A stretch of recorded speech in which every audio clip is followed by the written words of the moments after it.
स्थापित करें, हमारा प्रेरक मार्गदर्शन प्रदान करें। माननीय मुख्यमंत्री महोदय। बोलिए भारत माता की। अरे भाई, किसान हो या किसान की ताकत तो बहुत बड़ी होती है। बोलिए भारत माता की। जय जवान, जय जवान, जय जवान। आज के इस डेगाना विधानसभा के तिलानेस गांव की किसान चौपाल में मंच पर विराजमान सभी अतिथिगण और मेरे सामने विराज रहे सभी मेरे किसान भाइयों, सबसे पहले तो मैं आप सभी का इस किसान चौपाल में आपका स्वागत करता हूं, आपका वंदन करता हूं, अभिनंदन करता हूं। आप सभी को मैं प्रणाम करता हूं। मैं बहुत ही सौभाग्यशाली हूं। आपसे पहले मेरे को तिलानेस गांव की बहनों के दर्शन का लाभ मिला और अब मैं मेरे किसान भाई बहनों का, युवाओं का दर्शन का लाभ मुझे मिला है। मित्रों, जैसा मैंने कहा कि हमारे देश के यशस्वी प्रधानमंत्री नरेंद्र मोदी जी के नेतृत्व में आप सभी देख रहे हैं कि लगातार हमारे किसानों का, हमारे महिलाओं का, हमारे युवाओं का, हमारे मजदूर का जीवन बदल रहा है। 2014 के बाद देश की स्थिति आपने देखी है, उससे पहले भी आपने स्थिति देखी थी और मैं इसलिए भी कह सकता हूं कि मैं भी आप जैसा किसान हूं। आपने भी देखी है, मैंने भी देखी है। हो सकता है आप में से किसी ने ऐसा काम नहीं किया हो खेती का, लेकिन मेरे से कोई भी बाकी नहीं है काम जो मैंने खेती में नहीं किया हो। वो सारे काम जो खेती के होते हैं वो सब काम किए मैंने बैलों का हल भी चलाया है, ट्रैक्टर भी मैंने खूब चलाया है, मैंने बाजरा से लेकर के, गेहूं से लेकर के, सरसों से लेकर के फसल को काटा भी है, बोया भी है। रातों रात पानी भी दिया है। मैं ये समझ सकता हूं कि किसान के सामने चुनौती भी है और किसान के सामने आने वाले भविष्य की चिंता भी है, क्योंकि कहते हैं ना कि किसान वो है जो हारी हुई जंग पर लड़ता है। कहते हैं हारी हुई जंग पर कौन लड़ता है, लेकिन किसान हमारा वो है जो हारी हुई जंग पर भी लड़ता है। अगर एक बार हार जाता है तो दोबारा फिर वही काम करता है, वो बदल देता है। क्या बताओ, एक बार अगर फसल खराब हो जाती है तो किसान फिर ये तो नहीं कहता कि अब नहीं बोना है हमें, कहता है क्या? किसान को तो फिर वही काम करना है, हानि हो या लाभ, किसानियत ही करनी है।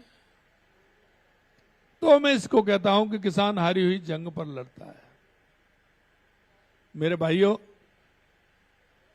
आज मैं आपके बीच में आया हूं और माननीय प्रधानमंत्री जी का जो सपना है कि हमारा किसान आगे बढ़े, हमारा किसान आत्मनिर्भर बने, हमारा किसान के जीवन में बदलाव हो, हमारा किसान सशक्त बने।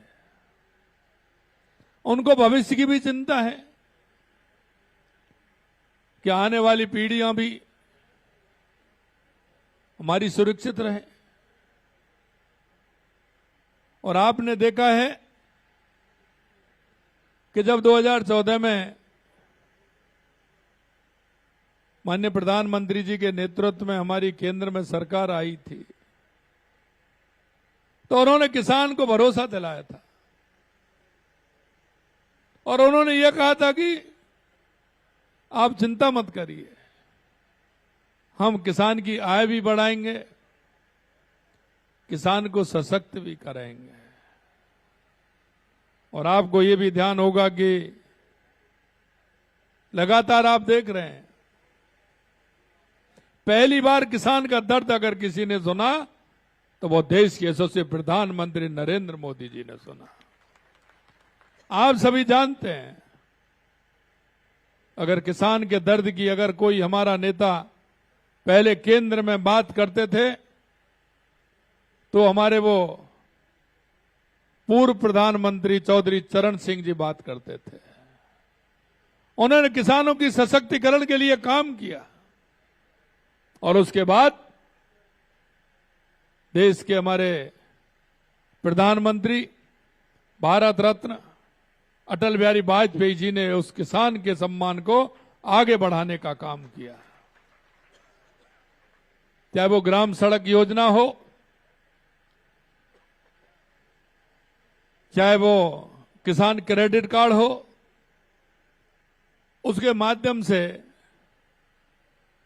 माननीय हमारे पूर्व प्रधानमंत्री अटल बिहारी वाजपेयी जी ने प्रारंभ किया। उसके बाद हमारे देश के यशस्वी प्रधानमंत्री नरेंद्र मोदी जी ने हमारे चौधरी चरण सिंह जी पूर्व प्रधानमंत्री और पूर्व प्रधानमंत्री अटल बिहारी वाजपेयी जी के उन सपनों को आगे बढ़ाया कि जो किसान के बारे में सोचते थे, किसान के बात करते थे, हमेशा उनके हृदय में किसान होते थे। आप सभी ने देखा है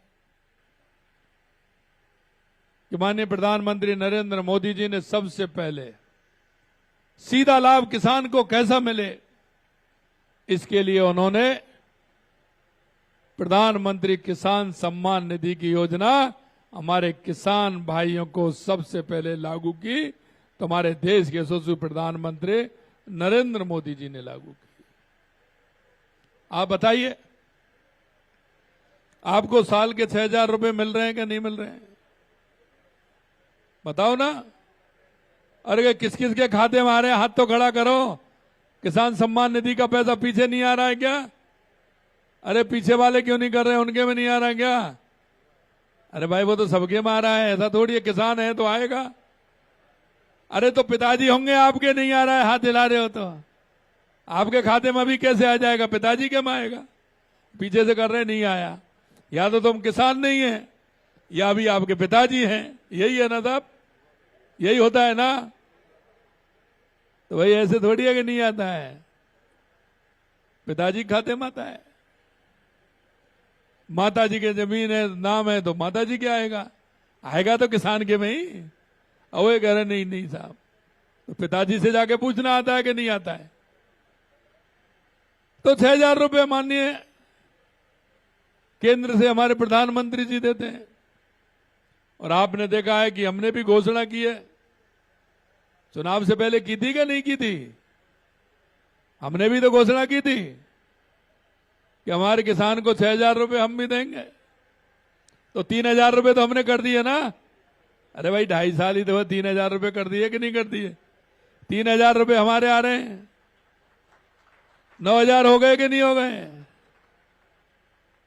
और हमने कहा 12,000 करेंगे, वो भी होने वाले हैं, वो भी कर देंगे। तो आपके हो गए ना 1,000 रुपए पक्के। 12,000 रुपए हो जाएंगे तो महीने के 1,000 पक्के हो गए कि नहीं हो गए? अरे हमारे काका की दवाई तो पूरी आ जाएंगी कि नहीं आ जाएंगी? ताऊ की अगर कोई वो होगी दवाई तो वैसे भी हम फ्री दे रहे हैं। और 70 साल से ऊपर वाले का तो हमने रामाश्रय बना दिया बाढ़ ही हमने बना दिया कि उसमें स्पेशल बाढ़ अगर कोई 70 साल से ऊपर वाले हैं तो बाढ़ भी हमने अस्पतालों में बना रहे हैं। तो 1000 रुपए महीने ये हो गया, और पेंशन कितनी आ रही है बताओ ना आप। अरे 1200 कहा, 1450 हो गए, 1200, 1450 मिल रहे हैं कि नहीं मिल रहे हैं? हाँ, 1450 वो हो गए, 1000 ये हो गए, कितने हो गए?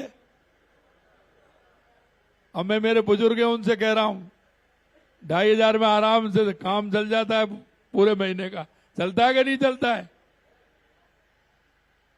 और उसके बहाने खातिर भी हो रही है कि नहीं हो रही है? पोता भी कहता है 500 रुपए की जरूरत है, मेरे को दे दो, और आता है तो कोई नहीं है तो दादा खाते में तो निकाल लो।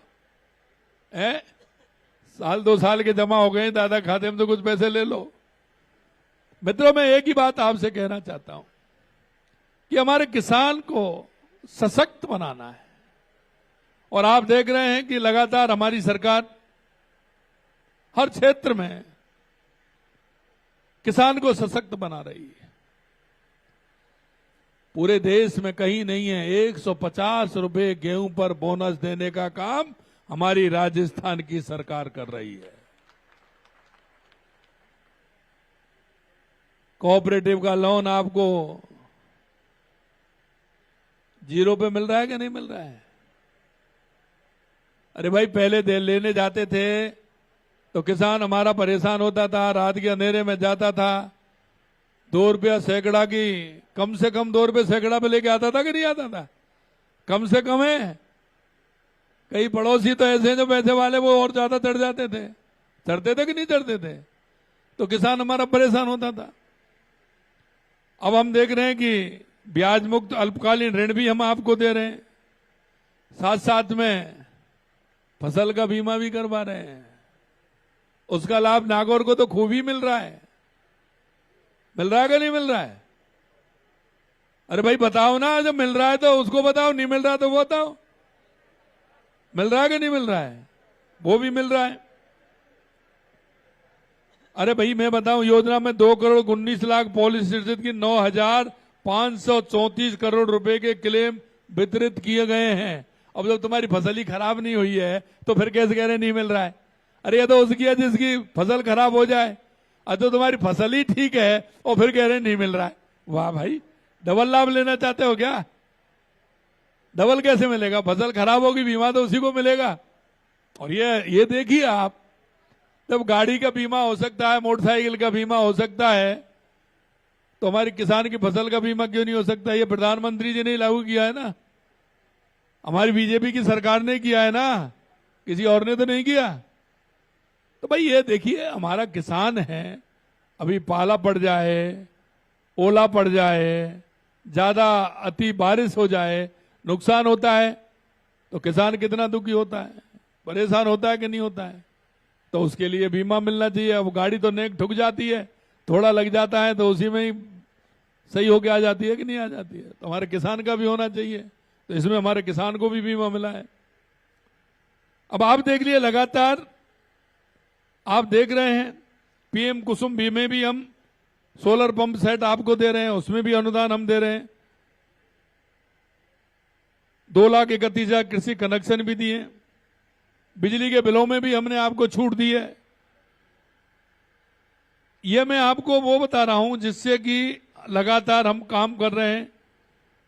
और आप देखिए, किसान का और पशुपालन का मेल है कि नहीं है?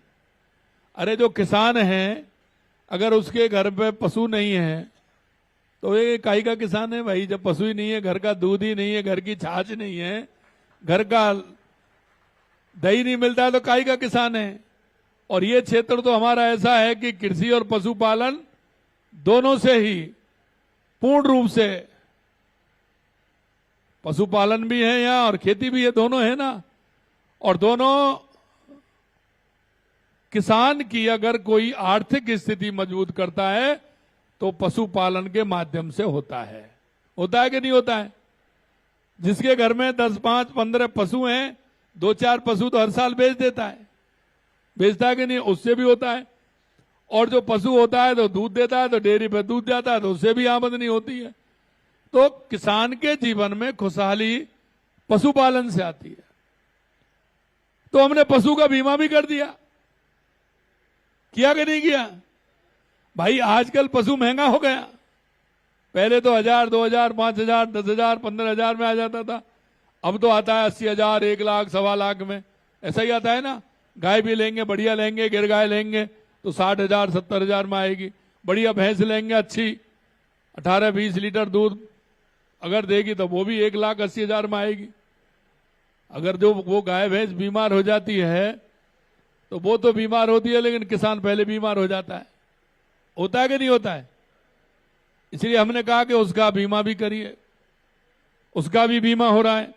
और उसके साथ साथ हमने कहा कि किसान को क्रेडिट कार्ड तो मिलता है, लेकिन गौपालक कार्ड भी मिलना चाहिए उसको। मिलना चाहिए कि नहीं मिलना चाहिए? अब आप कहीं भी जाओ, रिश्तेदारी में आप जाते हो तो वहां क्या पूछते हैं? पहले फसल कैसी है साहब बताओ।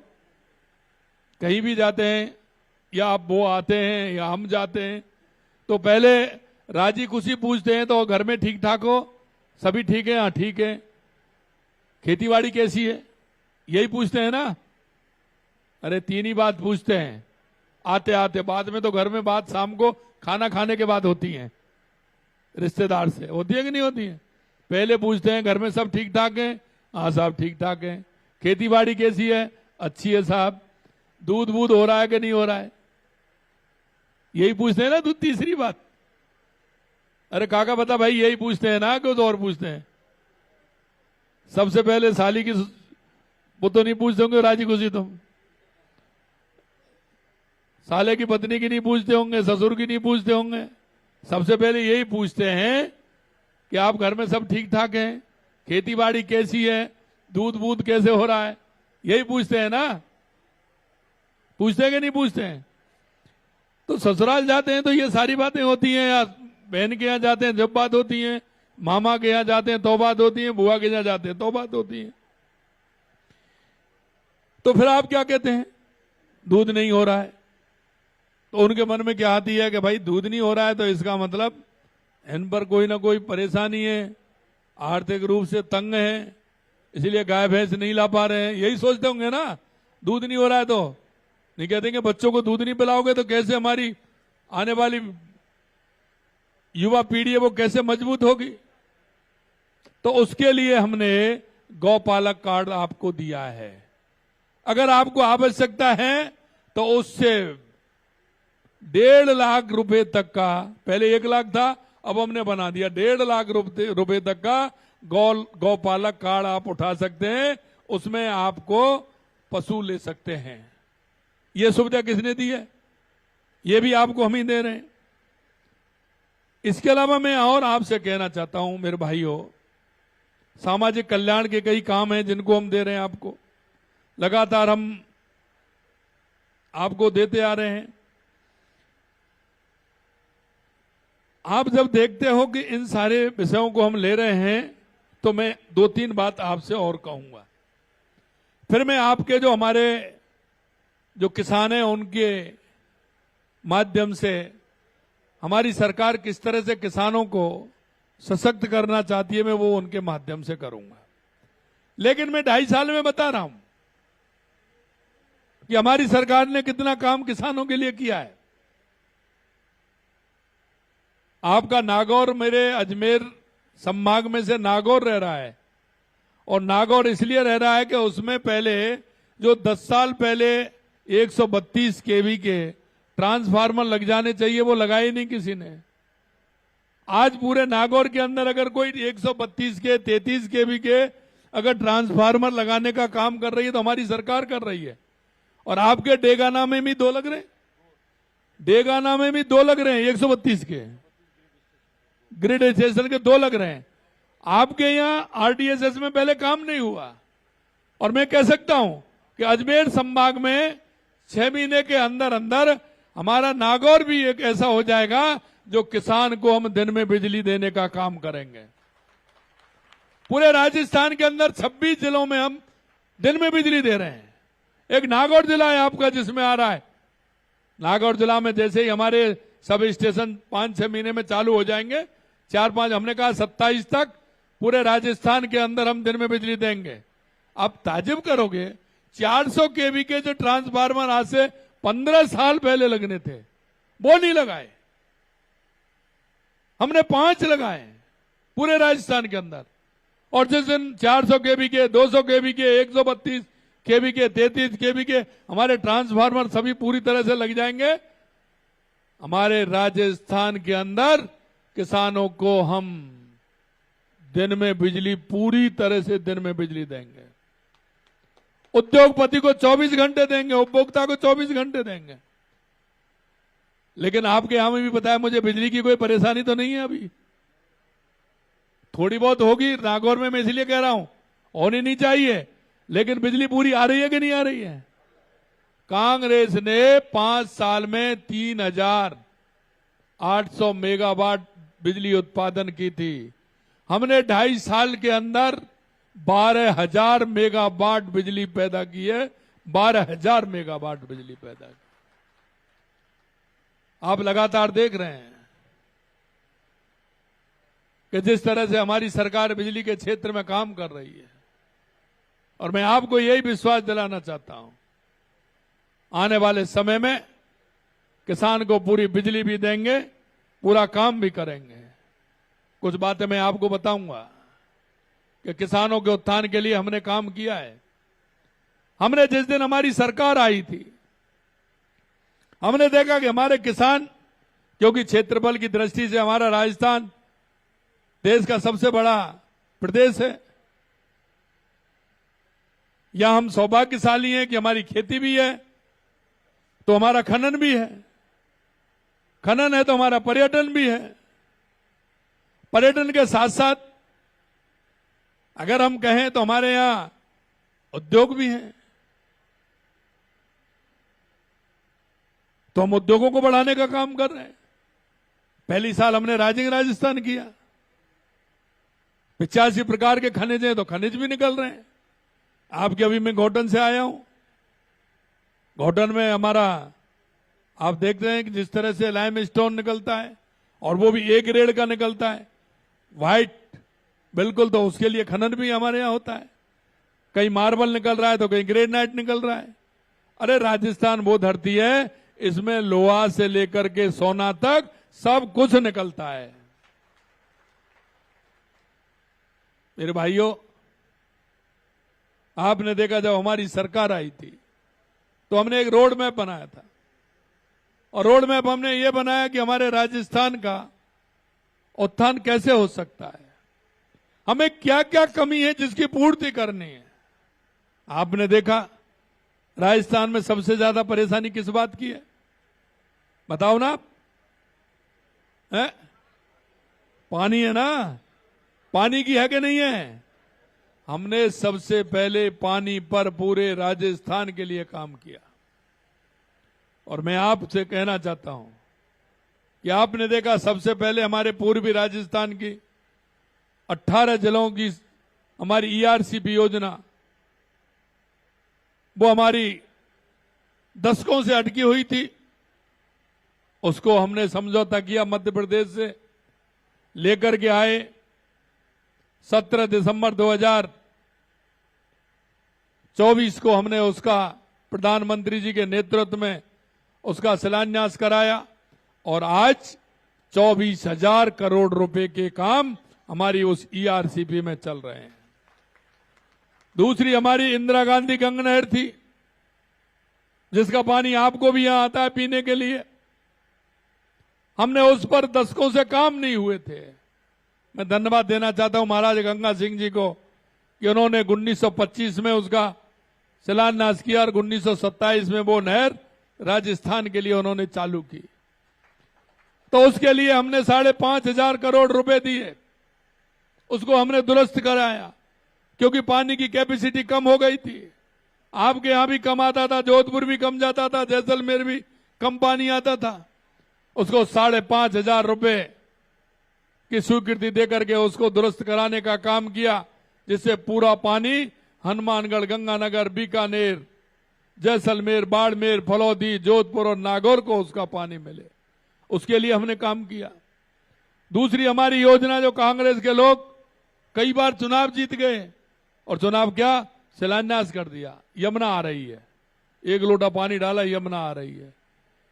आपने देखा कितनी बड़ी मांग थी हमारी, उस यमुना का समझौता हमने किया और अभी आपने देखा है कि किस तरह से माननीय प्रधानमंत्री जी के नेतृत्व में माननीय गृह मंत्री जी ने पहले हमने एमओयू किया और अब उसका एमओए हो गया, आने वाले समय में उसकी डीपीआर बनके कंप्लीट है और तुरंत उसका पानी, यमुना का पानी हमारे शेखावाटी को आएगा। यही काम नहीं किया हमने, पूरे राजस्थान में काम किया है। हमारी नर्मदा से पानी हमारे बाड़मेर को,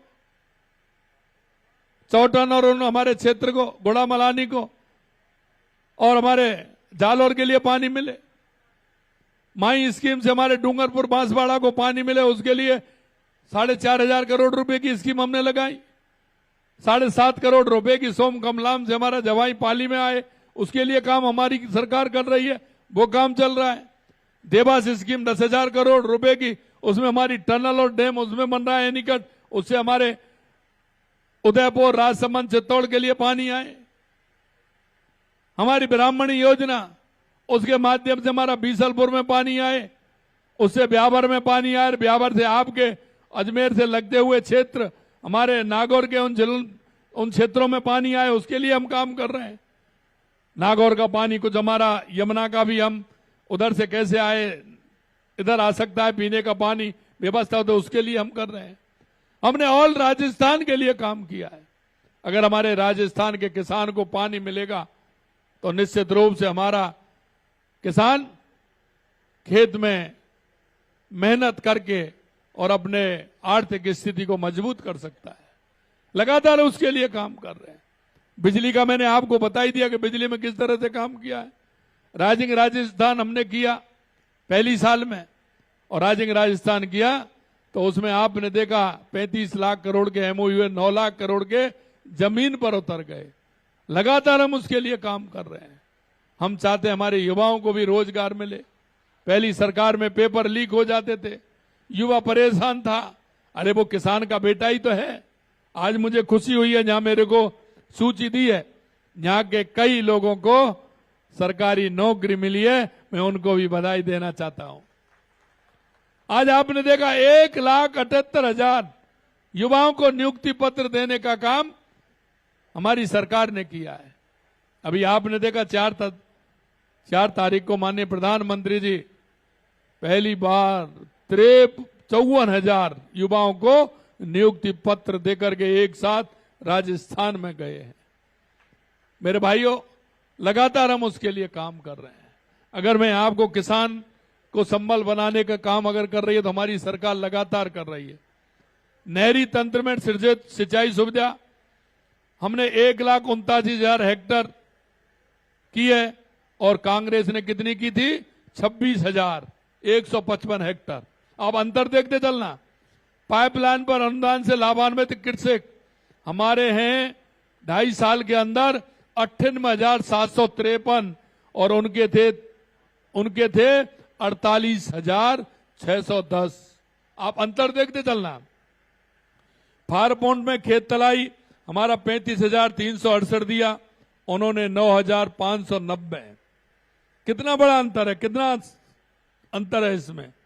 फार्म पॉन्ड खेत तलाई पर कृषकों को अनुदान हमने 328 करोड़ रुपए दिया और कांग्रेस ने दिया 70 करोड़।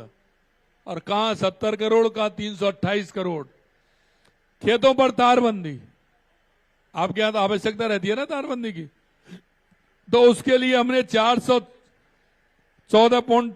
414 लाख मीटर और उन्होंने 414 लाख मीटर तो हमने दी है और उन्होंने दी 9 लाख मीटर। अब ये कितना करूं मैं, इसको कितना गुना करूं इसको, आप बताओ। ये स्थिति है। तारबंदी पर कृषकों को दिए गए अनुदान हमने 458 करोड़ रुपए दिया है, उन्होंने 9 करोड़ 28 लाख दिया था। 458 करोड़ हमने दिया है। ड्रिप और मिनी स्प्रिंकलर संयंत्र पर दिए जाने वाला अनुदान 1,032 करोड़ हमने दिया है, उन्होंने 149 करोड़ रुपए दिया था। फव्वारा संयंत्र पर दिया जाने वाला अनुदान हमने 277 करोड़ रुपए दिया है, उन्होंने मात्र 56 करोड़ रुपए दिया है। सेड नेट हाउस के लिए 10,85,000 वर्ग मीटर हमने दिया है, उन्होंने 99,000 वर्ग मीटर दिया है। सेड नेट हाउस पर दी गई अनुदान राशि हमारी 42.40 करोड़ रुपए है, उनकी 2.78 करोड़ रुपए है। सोलर पंप सेट की स्थापना 67,408 हमने की है, उन्होंने मात्र 13,000 की है। और हमने, क्योंकि अब मैंने जैसा कहा कि पशुपालक और किसान एक ही है, उसकी आर्थिक स्थिति मजबूत होती है। बहुउद्देशीय पशु चिकित्सालय में किरमनत हमने 55 अस्पताल किए हैं, उन्होंने 30 माह में 0 और 5 साल में मात्र 13 किए थे। उनके 5 साल से भी 4 गुना अधिक हमने 2.5 साल में कर दिए। ये मैं एक नमूना दे रहा हूं आपको। पशु चिकित्सालय का प्रथम श्रेणी पशु चिकित्सालय किरमोनत हमने 101 किए हैं, और उन्होंने 30 महीने मात्र 3 किए, और 5 साल में उन्होंने 36 किए, और हमने 2.5 साल में 101 कर दिए। अब इसका कितना गुना लिखेंगे हम? स्वामित्व कार्ड वितरण 13,90,000 हमने किए, 1,75,000 उन्होंने किए। ये बहुत काम है इस तरह के, 3-4 पन्ने, लेकिन मैंने कुछ मोटे मोटे काम आपको बताए हैं। मित्रों, मैं आपसे एक ही बात कहना चाहता हूं,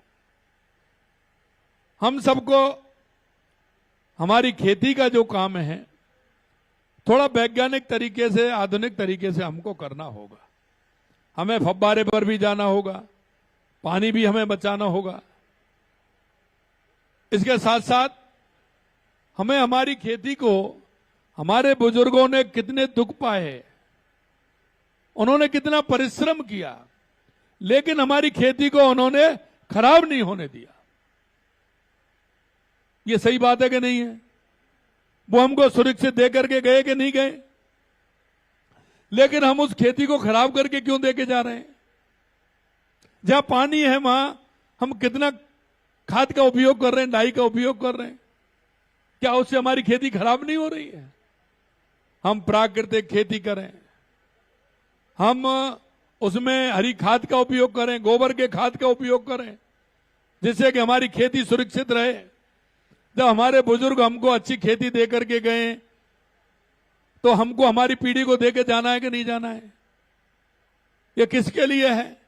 आने वाली पीढ़ी के लिए है। उस पीढ़ी को हमें सुरक्षित खेती दे करके जानी है कि नहीं देके जानी है? कैसे कर सकते हैं? आपने देखा होगा राजस्थान में सब कुछ पैदा होता है, तो पहले नंबर अगर राजस्थान में जीरा पैदा होता है तो पहले नंबर राजस्थान में होता है। सबसे अच्छी मक्का मेरे बांसवाड़ा डूंगरपुर में होती है। सबसे ज्यादा सरसों हमारे अलवर, भरतपुर और हमारे गंगानगर, हनुमानगढ़ में होती है। मूंगफली की अगर हम बात करें तो सबसे ज्यादा हमारे बीकानेर में होती है। आपके यहां कितनी बढ़िया मूंग होती है, बाजरा आपके यहां होता है, मेथी आपके यहां होती है, आपके पड़ोस में सोजत में मेहंदी होती है, पूरे देश के अंदर जाती है। अगर फलों की बात करें तो हमारे बालोतरा और बाड़मेर में हमारा अनार पैदा होता है, जैसलमेर में खजूर पैदा होता है, हनुमानगढ़ गंगानगर में किन्नू पैदा होता है, सीताफल हमारे बाड़मेर वो बांसवाड़ा और डूंगरपुर में सीताफल पैदा होता है। अगर मैं बात करूं सोयाबीन की तो हमारे कोटा में होती है। अगर अमरूद की बात करूं तो सवाई माधोपुर करौली में होता है। यानी संपूर्ण पैदा हमारे यहां होती है, लेकिन उसकी प्रोसेसिंग यूनिट हमको लगाना है। उस प्रोसेसिंग यूनिट को लगा करके कोल्ड स्टोरेज हमारे हो, प्रोसेसिंग यूनिट हो, मंडी हो, तो कितने लोगों को रोजगार मिलेगा? हमारे यहां अगर पूरे देश के अंदर सबसे ज्यादा दुग्ध उत्पादन होता है, दूध, तो वो राजस्थान के अंदर होता है।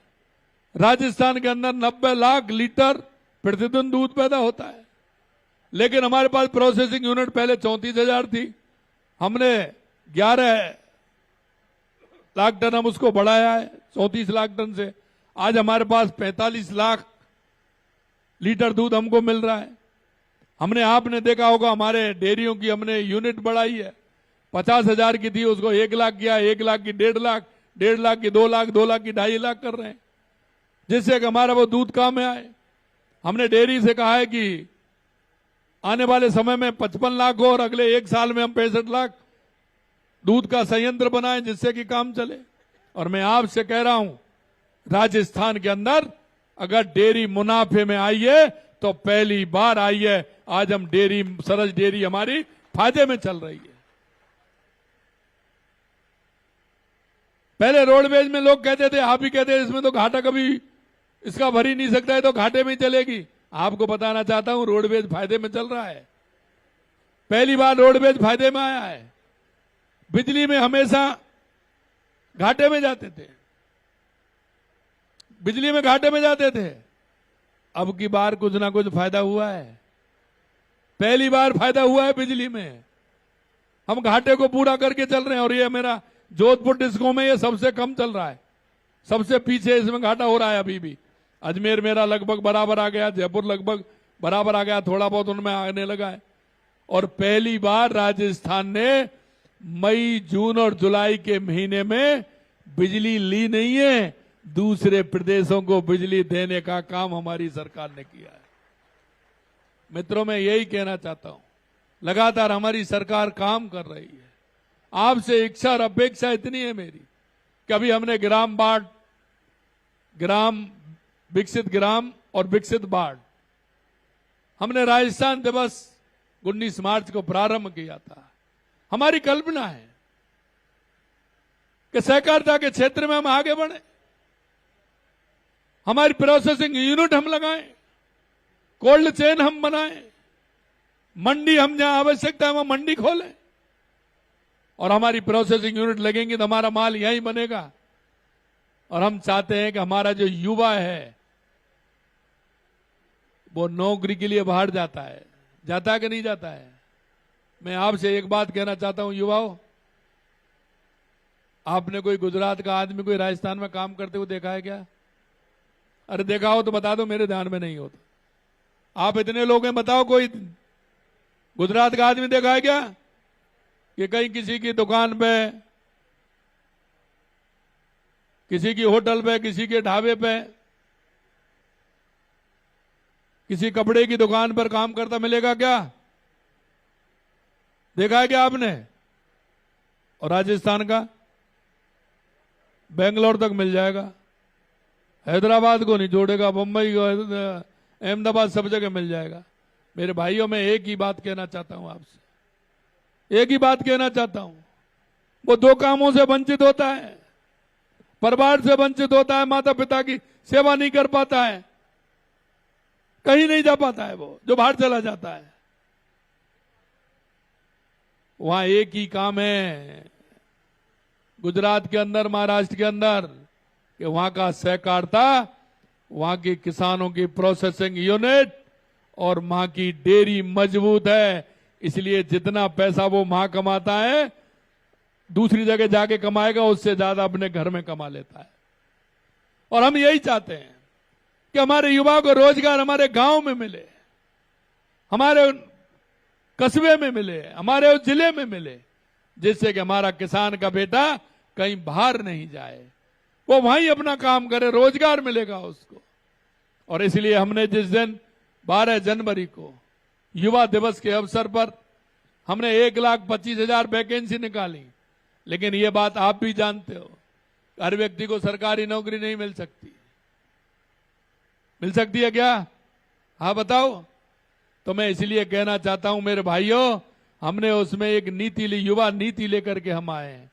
और युवा नीति हम इसलिए लेकर के आए कि 50 लाख से लेकर के 1 करोड़ रुपए तक का लोन हमारे उस युवा को हम बिना ब्याज का देंगे, जिससे कि वो अपना काम स्टार्ट करे। अरे पहली सीढ़ी पर चढ़ेगा जब ही उसकी मंजिल पूरी होगी। पहली सीढ़ी के लिए हमें चाहिए वो युवा नौकरी लेने वाला नहीं, नौकरी देने वाला बने। आप मेरे यहां किसान भी हैं, मेरे पशुपालक हैं, मेरे युवा हैं, इसलिए मैं सारी बातों को आपके सामने रख रहा हूं। यह ग्रुप मेरा वो ग्रुप है जो मेरे गांव को उन्नत करेगा, मेरे जिले को उन्नत करेगा, मेरे प्रदेश को उन्नत करेगा, हमारे देश को उन्नत करेगा। आप लगातार देख रहे हैं किस तरह से दिन रात हमारी सरकार के हमारे मंत्री हों, हमारे विधायक हों, हमारे सांसद हों, पूरी तरह से आपकी सेवा में हमारा एक एक जनप्रतिनिधि लग रहा है। मेरे भाइयों, हम जो संकल्प लेते हैं उसे पूरा करते हैं, और ये मोदी जी हैं जो कहते हैं वही करते हैं। हम आपसे इच्छा और अपेक्षा इतनी चाहते हैं कि आप हमारी केंद्र और राज्य सरकार की योजनाओं को धरातल पर उतारो, आप एक दूसरे का सहारा बनो, आप एक दूसरे का सहयोग करके हमारे गांव को सशक्त बनाइए, हमारे गांव को मजबूत बनाइए, आने वाली पीढ़ी को जिससे किसी भी तरह की कोई परेशानी नहीं हो। एक वो लोग हैं जो युवाओं को बरगलाने का काम कर रहे हैं, युवाओं को दूसरा रास्ता दिखा रहे हैं। मैं आपसे यही कहना चाहता हूं मेरे बुजुर्गों और मेरे दोस्तों कि हम हमारे युवाओं को दिशा देने का काम करना है।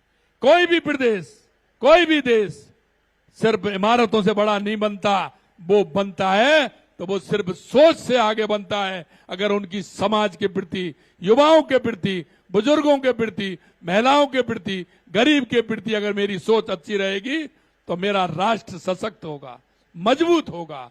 हमें उस सोच के साथ आगे बढ़ना है। और मैं आपसे यह भी कहना चाहता हूं मेरे भाइयों, भाई वो होता है जो वक्त पर काम आता है, भाई वो होता है जो वक्त पर काम आता है। भाई वो नहीं होता तो भाई तो है लेकिन वक्त पे आने पर जड़ें खोदने का काम करता है। जीवन में यह ध्यान कर लेना, असली भाई वो होगा, पड़ोसी से कभी नहीं बिगाड़ना, पड़ोसी को हमेशा खुश रखना है। क्योंकि अगर आप पर कोई भी बात आएगी सबसे पहले पड़ोसी आता है। और यही मैं कहना चाहता हूं, जो वक्त पर काम आता है उतना कोई जाति है ना पाति है, कोई भी नहीं है। वक्त पर काम आने वाला व्यक्ति हमारा भाई होता है। इन सारी बातों को आपको सोचना पड़ेगा, क्योंकि हमारे विचार में आना चाहिए। जब समय आता है तो कई तरह के लोग आपके पास आते हैं, कोई किसी की बात करता है, कोई किसी की बात करता है। आप लगातार देख रहे हैं देश के यशस्वी प्रधानमंत्री नरेंद्र मोदी जी 18-18 घंटे, 19-19 घंटे, 20-20 घंटे काम करते हैं। क्या आपका मन इससे नहीं होता कि हमारे देश की सीमाएं सुरक्षित हैं, हमारा किसान, हमारा जवान, हमारी माताएं, हमारी बहनें, हमारा युवा सशक्त हो रहा है, दुनिया में भारत का गौरव बढ़ रहा है। यह आपको देखने को नहीं मिल रहा है। 2014 के बाद क्या स्थिति बदली है? पहले लोग आते थे सीमाओं पर हमारे सैनिकों का सिर काट के ले जाते थे। अब किसी की औकात है? आप देख सकते हैं। उनसे पूछिए जो विदेश में रहते हैं, वो कहते हैं कि जब हम ये कहते हैं कि हम भारत के रहने वाले हैं तो हमको कितना सम्मान मिलता है। मेरे भाइयों, कुछ बातों को हमें सोचना होगा, हमें ऊपर उठना होगा। हमारा असली भाई कौन है? हमारा सहयोग करने वाला कौन है? जनता के बीच जाकर के हमारा काम करने वाला कौन है? लगातार कितना रिफॉर्म कर रहे हैं। हर क्षेत्र में, एक एक क्षेत्र में आपको ध्यान है किस तरह से माननीय प्रधानमंत्री जी काम कर रहे हैं। आपने देखा, ऐसा कभी रेलवे का देखा है आपने? स्टेशनों को देखते ही मन प्रसन्न हो जाता है। गाड़ियां कितनी साफ स्वच्छ और कितनी लंबी दूरी की गाड़ियां चल रही हैं। हर क्षेत्र में हम आगे बढ़ रहे हैं, हमारा विकसित भारत बन रहा है। मैं आपसे यही कहूंगा कि इन सारी बातों को छोड़ते हुए हमारी केंद्र सरकार और राज्य सरकार की जो योजना है उनका लाभ आम जन तक पहुंचे। और आपका इलाज फ्री हो रहा है, पेंशन आपको मिल रही है, खेती का काम करने चाहे अनुदान आपको मिल रहा है, फसल पर बोनस आपको मिल रहा है, फसल खराब हो जाए तो बीमा आपको मिल रहा है, दुकान अगर लेंगे आप करेंगे तो उसमें भी आपको बिना ब्याज का पैसा मिलेगा।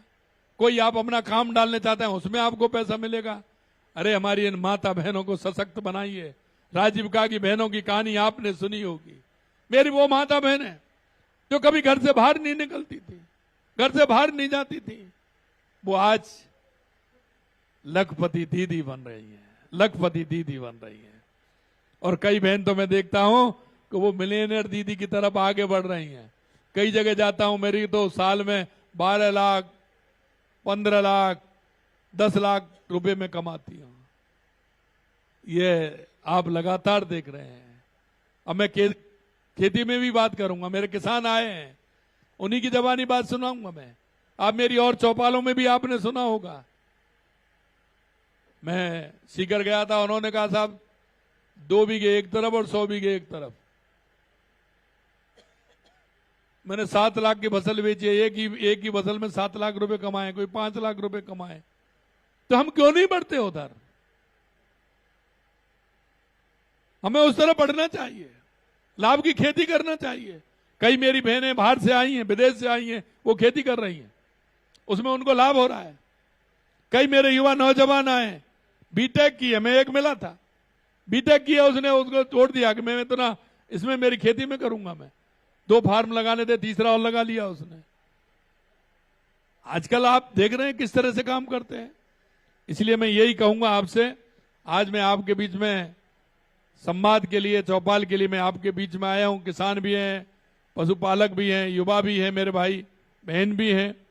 मैं इतना ही कहूंगा कि हमको हमारे इस प्रदेश को, हमारे देश को आगे बढ़ाना है। प्रधानमंत्री जी का सपना जो विकसित भारत 2047 का, उसे हमें पूरा करना है। हमारा किसान भी अगर आर्थिक रूप से मजबूत होगा तो हमारा देश, हमारा गांव मजबूत होगा, हमारा प्रदेश मजबूत होगा। अब मैं, मेरे किसान भाई हैं, प्रगतिशील किसान हैं जो उन्होंने काम किया है। ऐसे हमारे भाई हैं अशोक जागू जी, अशोक जागू जी हैं, मैं उनसे कहूंगा कि वो अपनी बात रखेंगे। अशोक जागू जी, उन्होंने किस तरह से खेती में काम किया है। मैं कहीं बाहर से नहीं लाया भैया, ये आपके यहाँ के किसान हैं। और इन किसानों की आप सुन लीजिए कि आपके यहाँ के किसान भी कितनी मेहनत से काम कर रहे हैं और वो कितना लाभ कमा रहे हैं। ये आपके किसानों के द्वारा आपको ही कहानी सुनवा रहा हूं मैं। हाँ जी, अशोक जांगू जी।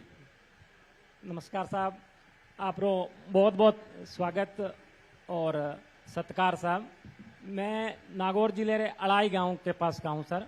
तो सबसे बड़ी जो अभी मैंने जो बात आपने कही साहब, उसमें मैंने एक ही बात मेरे मन में थी कि मेरा जो खेत है, मेरे वहाँ पानी मीठा नहीं है, पूरा का पूरा खारा पानी है। तो आपने अभी कहा कि वैज्ञानिक खेती, तो मैंने उसमें एक वैज्ञानिक पना लगाया।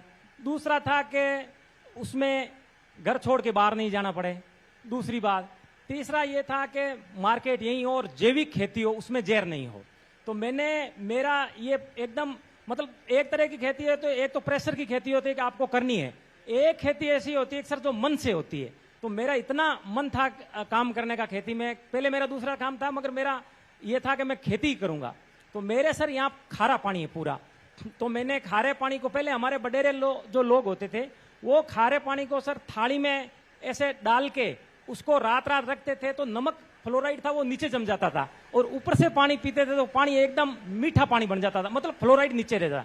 मैंने ऐसा ही करके, एक मेरा 50 बीघे का बड़ा खेत था, तो मैंने उसमें 1 करोड़ लीटर का डैम बनाया। उसमें मुझे गवर्नमेंट की तरफ से 5 लाख का सपोर्ट मिला, और उसमें मैंने खारा पानी भरा पूरा का पूरा।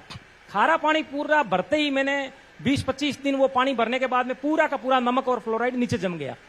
जमने के बाद में मैंने अनार के प्लांट लगाए, 5000 अनार के पौधे लगाए, उसमें ड्रिप इरिगेशन किया। मेरा यह था कि मैं 50 बीघे को एक फूड पार्क की तरह बनाऊं, और अपने मन से, चाहे रात को भी मुझे पौधे हुए सपने में दिखते थे। वहां फिर मैंने गवर्नमेंट की तरफ से मुझे वहां मैंने ग्रीन हाउस बनाया। ग्रीन हाउस बनाने के बाद में मैंने गायें ली, तो उसका मैंने A2 घी बनाना चालू किया। मैंने इतनी जबरदस्त मेहनत की कि मेरे खारे पानी में साल के आज के दिन सर 200 टन मेरा अनार, 5000 पौधे में 200 टन मेरा अनार होता है। और फिर जब मैंने मेरा घी बनाना चालू किया, तो मैं मेरी गायें लाया, जो A2 का सबसे ज्यादा जो चलन था। जैसे गुजरात की गिर गाय है, तो हमारे यहाँ पर राठी और नागौर की जो गाय है वो है, और एक थार पारकर। तो मैंने मेरी गायें लेके गायों से बिलोने का घी बनाना चालू किया। फिर मैं एग्जीबिशन में गया हर जगह बाहर, और मुझे अपेडा का भी बहुत साथ मिला। फिर मैंने बढ़िया किया, तो आपकी सरकार ने मुझे 1 लाख का प्राइज दिया, और नेदरलैंड जाने का भी मुझे उन्होंने पूरा जांच करके मुझे नेदरलैंड जाने के लिए भी बोला। मुझे मतलब ये है कि अब मैं ये देख रहा हूं कि मतलब मुझे इतनी खुशी हो रही है और मतलब अनार जो मेरे उस बेल्ट में अनार बाजार में नहीं आते थे, तो अब 200 टन मतलब मेरे 2000 क्विंटल मेरे अनार मेरे खेत के अंदर और ये साइज के अंदर होते हैं, क्योंकि अनार भारी पानी मानता है। और जिस प्लांट के अंदर जो नुकीली होती है, जिसमें जो सूढ़ होती है, वो प्लांट इतना मतलब पौधे को मानता है कि उसमें कोई तरह की डिजीज भी बीमारी नहीं है। बीमारी नहीं होने का हमारे कारण है कि मेरे पड़ोस में कोई भी खेत है जिसमें पानी की बुआई होती नहीं है, क्योंकि खारा पानी है।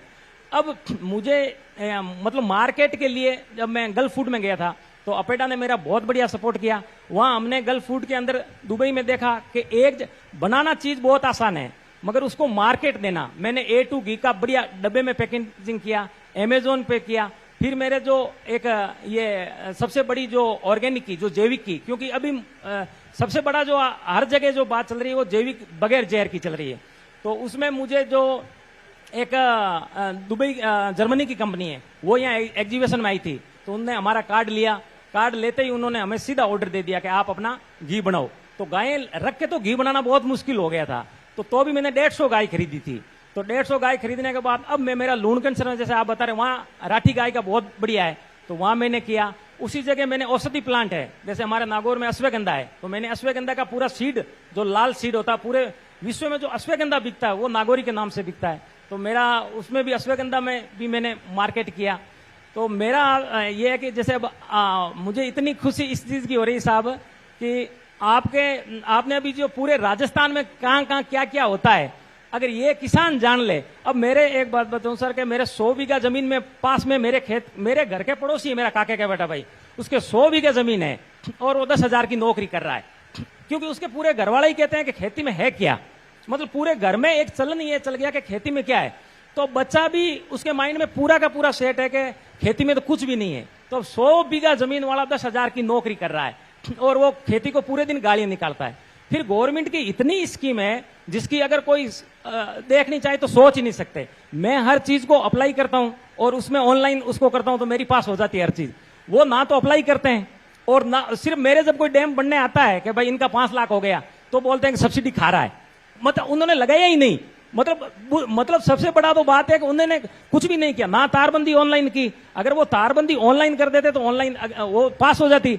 अब तारबंदी की तो बोला ये सब्सिडी दिखा रहा। अब अगर सबसे बड़ा ये बात है कि उनके जो युवा लड़के हैं, वो लड़के साहब एक भी खेती के अंदर मतलब उनको खेती से प्रेम नहीं है। अब मेरे ट्रकें भर के जब अनार जाती है तो अब उनको ये अब जाके उनको विश्वास आया है। और मुझे तो अब ये है कि आपने हर राजस्थान की कोने कोने की बात बताई है ना, तो मैं भी राजस्थान के कोने कोने जाके एक एक चीज को, जैसे मैं जीवाणा, सांचौर, बालोतरा, ये बागुड़ा फाटा हुई, वहां मैंने पूरा 2-2 साल रह के, क्योंकि जैसे अपन सर अब युवा आपने किसान बताया, ये वैज्ञानिक किसान के बारे में कही, तो सर जैसे अपन 1 करोड़ या 1 लाख लगाते हैं तो 1 लाख में 10,000 रुपए अपन भाग दौड़ करके किसी के किसान के देख के लगाए ना तो अपना लॉस होने का चांस बिल्कुल नहीं रहता है। तो आज आपने हमें बुलाया, हमें अच्छा राजस्थान सरकार ने जो मुझे 1 लाख का प्राइज दिया, तो उस दिन से मुझे ये लगा कि, और ये अभी जो नेदरलैंड वाला टूर है, तो इनसे क्या है कि एक अलग से ही मोटिवेशन मिलता है। फिर आपने कृषि की इतनी बातें बता दी कि हमें भी ऐसा लगता है कि आप हमारे मतलब किसान भाई हो। चलिए बहुत अच्छा टांगू जी, लेकिन ये बताइए अब आप जमीन 50 बीघे में करते हैं खेती? हाँ सर। और कितना कमा लेते हैं आप ये बताइए सबको, जिससे कि मालूम लगेगा आप इतना का लेने कोई नहीं आएगा आपके पास, चिंता मत करिए। सर अब तो इनकम तो एकदम बढ़िया हो रही है। बढ़िया नहीं, ये बताओ उनको कितनी हो रही है? सर टोटल जैसे अपना आपको मैं कैलकुलेशन 5,000 पौधे हैं, 25 किलो तो आराम से हमारे फल हो जाता है। मैं किलो की नहीं पूछ रहा हूँ, आप तो पैसा बताइए। सर मेरे आप साल के 60-70 लाख रुपए आराम से बच जाते हैं। एक बार ताली बजाइए जोर से। हाँ। एक बात बताइए भाई, हाँ। 50 बीघा जमीन वाला अगर 60-70 लाख रुपए कमा लेता है तो ये कम है क्या? बताइए आप, कितना महीना हो गया है? अरे लगभग 6 लाख रुपए महीने हो गए भाई। अब एक बात बताओ तो भाई बाकी क्यों नहीं कर सकते? अब वो 100 बीघे वाला जो बगल में है वो तो 1 करोड़ से ऊपर जाएगा। तो देखो मैं यही कह रहा था कि मैं कहीं बाहर से नहीं लाया हूं, आपके ही है। अशोक जी को जानते हैं ना आप सभी, ये आपके यहाँ के किसान हैं। लेकिन देखो कई काम भी हम सभी जगह करते हैं। एक बात बताओ, आपकी नौकरी लग जाए तो आप ड्यूटी पे नहीं जाओगे क्या? आप बताओ। तो आप यही मान लो किसान की खेती है वो भी हमारी ड्यूटी है। क्या हमारे बुजुर्गों ने की नहीं थी क्या? हमारे बुजुर्ग सुबह जल्दी जगते थे, अपना स्नान ध्यान करके और सुबह ही खेत पर जाते कि नहीं जाते? शाम को लौट करके आते, नहीं आते, दूर होता था तो घर पे दोपहर में रोटी पहुंचती थी, खाना वहीं पहुंचता था कि नहीं पहुंचता था? शाम को आते थे, दिन भर काम करते थे। अब क्या है कि वो तो काम नहीं चलेगा भैया, कि पानी में तो पैर नहीं रखूं और बड़ी मछली मेरी है, ये चलेगा क्या? गांव में कहते हैं ना, कहावत है ना कि पांव में तो पानी में तो पैर नहीं रखूं, पानी में पैर नहीं रखूं और बड़ी मछली मेरी है, ये हो सकता है क्या? अरे भैया मछली तो उसी की होगी जो उसमें पानी में घुस के पकड़ लाएगा, वही है ना। तो देखो आपको खेती में जाना पड़ेगा। किसान भाइयों में आपसे एक विनम्र निवेदन कर रहा हूं, आप हिसाब लगा लीजिए, सरकार आपको हर फायदा दे रही है, तारबंदी का, डिग्गी का दे रही कि नहीं दे रही है, बिजली का, समय समय पर बीज भी उपलब्ध कराने का काम कर रही है। हमारे कृषि वैज्ञानिक आपके यहां 24 घंटे हैं, गांव में लगे हुए हैं, उनको काम में लीजिए, मिट्टी को चेक कराइए, उसमें मिट्टी में क्या क्या आवश्यकता है, क्या क्या पोषक तत्व उसको चाहिए, वो आपको मिलेंगे। आपको कहां से अच्छी फसल लानी है ये कृषि वैज्ञानिक हमारे बताएंगे, हर महीने आपको देखने के लिए आएंगे। भाई इतना वैज्ञानिक हमारे, अभी आपने देखा माननीय प्रधानमंत्री जी ने कहा कि वैज्ञानिक ऑफिस में नहीं, क्षेत्र में जाइए, किसानों के मिलकर के आइए, उनकी क्या समस्या है वहां जाकर हल करिए। तो आपने देखा 15 दिन तक हमारे राजस्थान में केंद्रीय जो हमारे कृषि के वैज्ञानिक हैं वो सब आए, हमारे राजस्थान वाले सब गए। हम चाहते हैं कि हमारा किसान अच्छी खेती करे, आर्थिक रूप से मजबूत बने। बहुत बहुत धन्यवाद अशोक जी। एक सर, जैसे अभी आप कह रहे थे ना, आए तो कलेक्टर साहब आए थे, एसडीएम साहब आए थे, तो उन्होंने किसानों को भी बोला कि आप करो। देखो मतलब ये आए थे तो इन्होंने कहा आप भी देखो ऐसा बगीचा लगाओ। तो किसान कोई तो बोला कि ये तोता खा जाएगा, कोई कुछ बोलागा, तो साहब ने बोला कि अगर चिड़िया खेत खा जाएगी तो फिर आप क्या करोगे। तो ये एक सर मेरा छोटा सा और है सर, एक बात है, अगर मूंग है ना हमारे सर, हमारे सबसे ज्यादा मूंग होता है, हमें एक चीज की डिमांड कर रहे हैं, अगर हमें छोटी छोटी गांव में मूंग की दाल बनाने की इंडस्ट्री मिल जाए ना, छोटी आती 1.5-2 लाख की, तो उससे एक मैं ये कह रहा हूं सर, अब जैसे मेरे घर में मूंग है, मेरा मूंग 3-4 महीने पड़े रहने के बाद मूंग सुड़ जाता है, और अगर हम उसकी दाल बनाएं तो दाल सुड़ेगी नहीं सर हमारी। तो हम ये चाह रहे हैं कि अच्छा दाल, जैसे मूंग हमारा 9,000 है तो दाल 12,000 है, तो अब हमारी जैसे महिलाएं आई थी, अब हमारी माता बहना है, अगर ये दाल को अगर चक्की में बनाए थोड़ी बड़ी में, तो 2 मिनट के अंदर सर दाल निकल जाती, मूंग दाल, और छिलका दाल निकल जाए तो ही कोई दिक्कत नहीं। फिर अगर आप गवर्नमेंट डिपार्टमेंट जैसे पुलिस लाइनें हैं, आर्मी है, अगर आप उनसे मतलब आप एक तहसील ले लो चाहे, मैं कह रहा हूं सर हमें बहुत फायदा मिलेगा। देखिए मैं आपसे जो कहना चाह रहा हूं वो मैं यही कह रहा हूं, और मैंने मेरे उद्बोधन में यही बात कही थी कि आप प्रोसेसिंग यूनिट लगाइए। अब प्रोसेसिंग यूनिट सरकार तो नहीं लगा सकती, अरे हम उसके लिए भी आपको अनुदान दे रहे हैं, नौजवान खड़े करिए, लगाइए, आगे आइए, हम कब मने कर रहे हैं, आगे आपको आना ही पड़ेगा। भाई आपके लोगों को रोजगार यहां मिलेगा। अगर एक किसी ने अगर दाल मिल अगर लगा ली तो उसमें कितने लोग काम करेंगे, कितने लोगों को रोजगार मिलेगा। तो ये काम करिए आप। मैं कलेक्टर को मैंने कहा है अगर ऐसे लोग हमारे युवा हैं अगर ये काम करना चाहते हैं तो उसमें भी लगाने के लिए हमारी सरकार आपको अनुदान देती है, तो उसका लाभ उठाइए और लीजिए और लगाइए। हम तो तैयार हैं इस काम के लिए। हम तो चाहते हैं कि कौन से क्षेत्र में क्या उत्पादन होता है वहां की प्रोसेसिंग वही होगी, तो हमारे नौजवानों को रोजगार भी मिलेगा और हमारे उसकी कीमत भी अच्छी मिलेगी। तो ये तो हम चाहते ही हैं। बताइए जो भी है, आप नाम लिखाइए और हम करेंगे उसको। चलिए आगे। आगे हमारे किसान हैं हिमता राम जी भामू।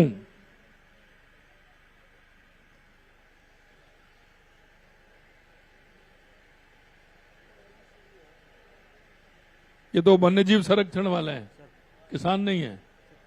चलिए, हाँ चलिए भामू जी बताइए।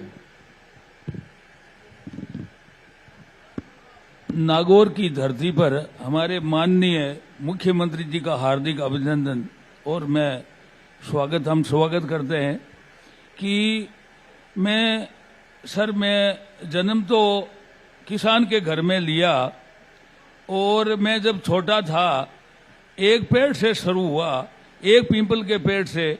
आज मैं 7.5 लाख पौधे लगा चुका हूं, जिसमें से 5 लाख पौधे पेड़ बन गए। और मेरा जो एक खेत था, खेती भी करता हूं और जो अलग अलग खेती करता हूं। पहली साल गंवार पाया, फिर दूसरी साल बाजरी पाई, फिर तीसरी साल मूंग पाया। ये जो फिर भी खेती करता हूं, क्योंकि लोग एक साल मूंग ही मूंग पाए तो उसमें क्या है उनको। मैं जैविक खेती करता हूं। मैं ये जो कीटनाशक है, फर्टिलाइजर है, ये जो यूरिया डीएपी, ये काम मैं नहीं लेता हूं। तो इसलिए सर मैंने एक मेरी जमीन खरीदी आज से 27 साल पहले। तो उस जमीन में मैंने 14,000 पौधे लगाए और पौधे लगा करके उनको पेड़ बना दिया। आज मेरे खेत को जंगल बनाया, एक मॉडल बनाया जिसे पूरे लोग देखने के लिए आ जाए। हजारों बच्चे आते हैं।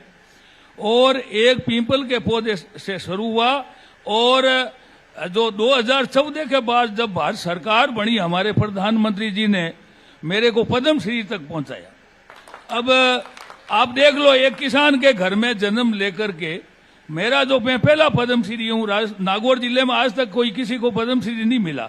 मेरे काम को इतनी पहचान मिली भारत सरकार ने दी, ताकि मेरे को भारत के 16 स्टेटों में बुलाया गया और 32 यूनिवर्सिटियों में मेरे व्याख्यान हुए और आपने भी मेरे को बुलाया और मेरे से भी चर्चा की। तो इसलिए क्या है कि जो काम है, अगर यदि कोई काम करता है, हम लोग ये प्रचार करते हैं, 7 J पर काम करते हैं। सबसे पहले जल है तो जंगल है, जंगल है तो जमीन है, जमीन है तो जीव है, जीव है तो जैविक है, जैविक है तो जलवायु है, और जलवायु है तो जीवन है, और फिर बाद में जनसंख्या।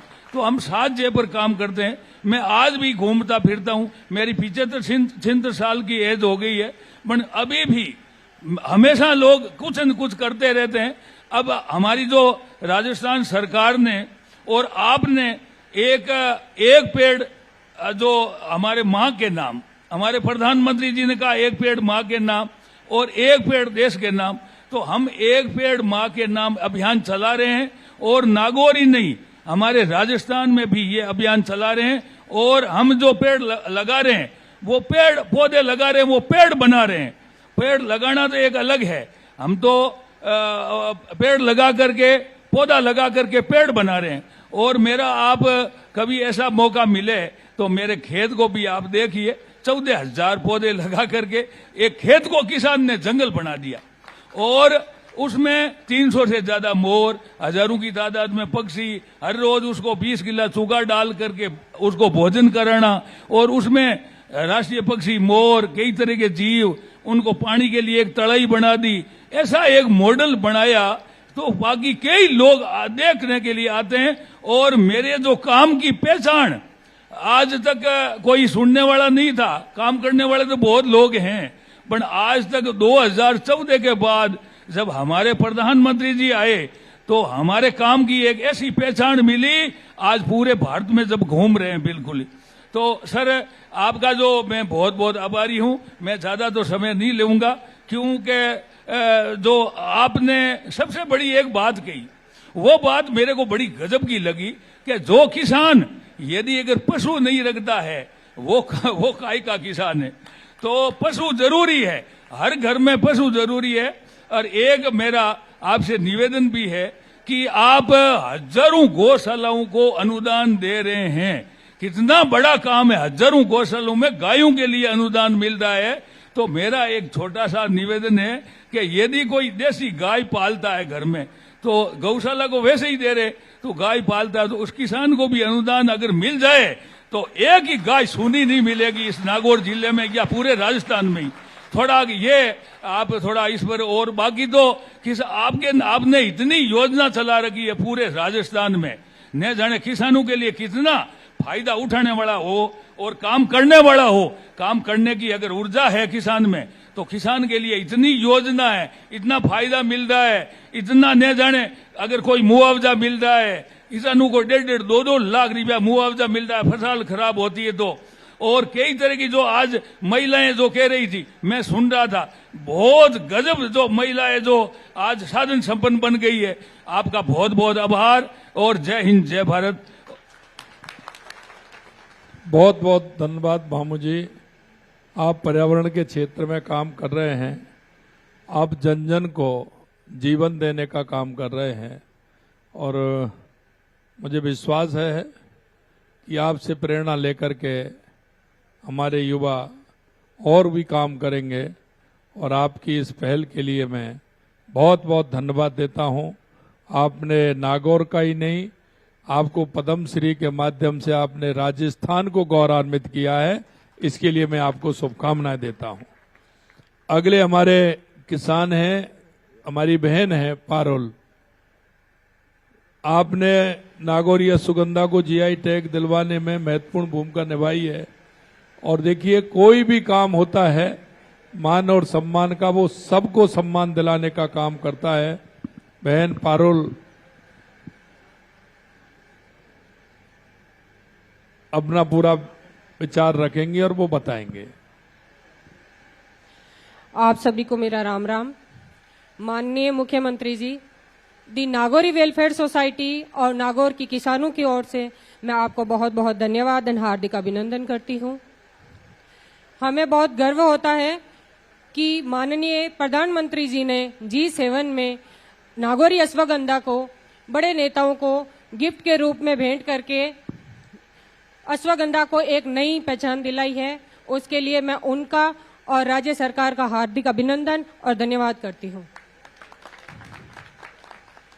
नागौरी अश्वगंधा बहुत कम पानी में होने वाली एक उच्च क्वालिटी की फसल है जो ऑलमोस्ट विलुप्त हो चुकी थी। उसको हमने जीआई टैग दिला के फिर से जीवित कराया है और मैं चाहती हूं कि नागौर के किसान इसको पहचाने और अधिक से अधिक खेती करें। इसमें माननीय मैं आपसे अनुरोध करूंगी कि आप इसमें हमारी सहायता करें। इसमें उच्च क्वालिटी का जो बीज होता है वो आप उपलब्ध कराएं और अच्छी ट्रेनिंग दिलाएं। इसकी प्रोसेसिंग यूनिट और नागौरी जो मंडी है उसमें इसको जगह दिलाएं, क्योंकि यहाँ के नागौर के जो किसान हैं वो इसलिए खेती नहीं करते हैं क्योंकि उनको थोड़ी बहुत जो फसल होती है वो नीमच की मंडी में ले जाकर बेचना होता है। तो मैं चाहती हूं कि अगर नागौर में ये प्रोडक्ट बिकेगा, फसल बिकेगी, तो लोगों को इधर उधर भटकने की जरूरत नहीं पड़ेगी और इसको और आगे बढ़ाने में सहायता मिलेगी। इस प्रोडक्ट का जो सबसे ज्यादा फायदा है वो एंजाइटी, डिप्रेशन और अनिद्रा में काम आता है। माननीय मेरा आपसे अनुरोध है कि इसको बढ़ावा दिलाने के लिए आप किसानों की हेल्प करें। धन्यवाद।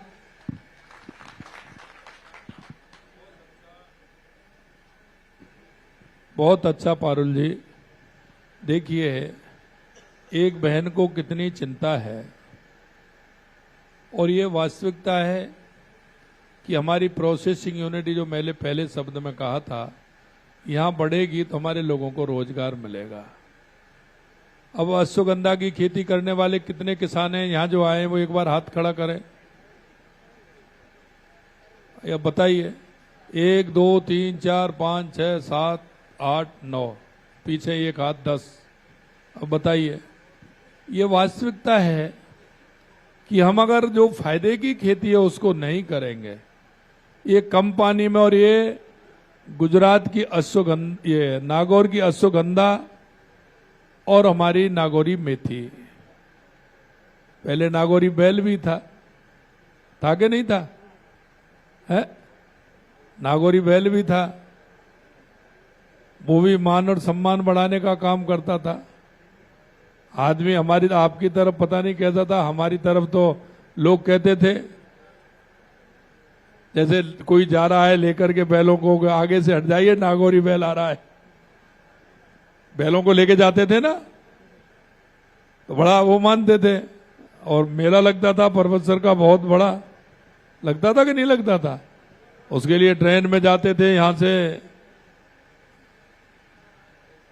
बहुत बड़ा मेला लगता था, कई दिन तो उसमें घूमने से लग जाते थे, बैल छांटने में और उसमें। लेकिन अब आपके यहाँ मेथी का बहुत अच्छा है, अश्वगंधा का अच्छा है, तो भाई इस खेती को बढ़ाओ। देखिए अगर आप अश्वगंधा की खेती बढ़ा देंगे तो मैं नागौर के अंदर मंडी खोल दूंगा। मेरे को आप बताएंगे पारुल जी कितने लोग कितने हेक्टर में अश्वगंधा हो रहा है।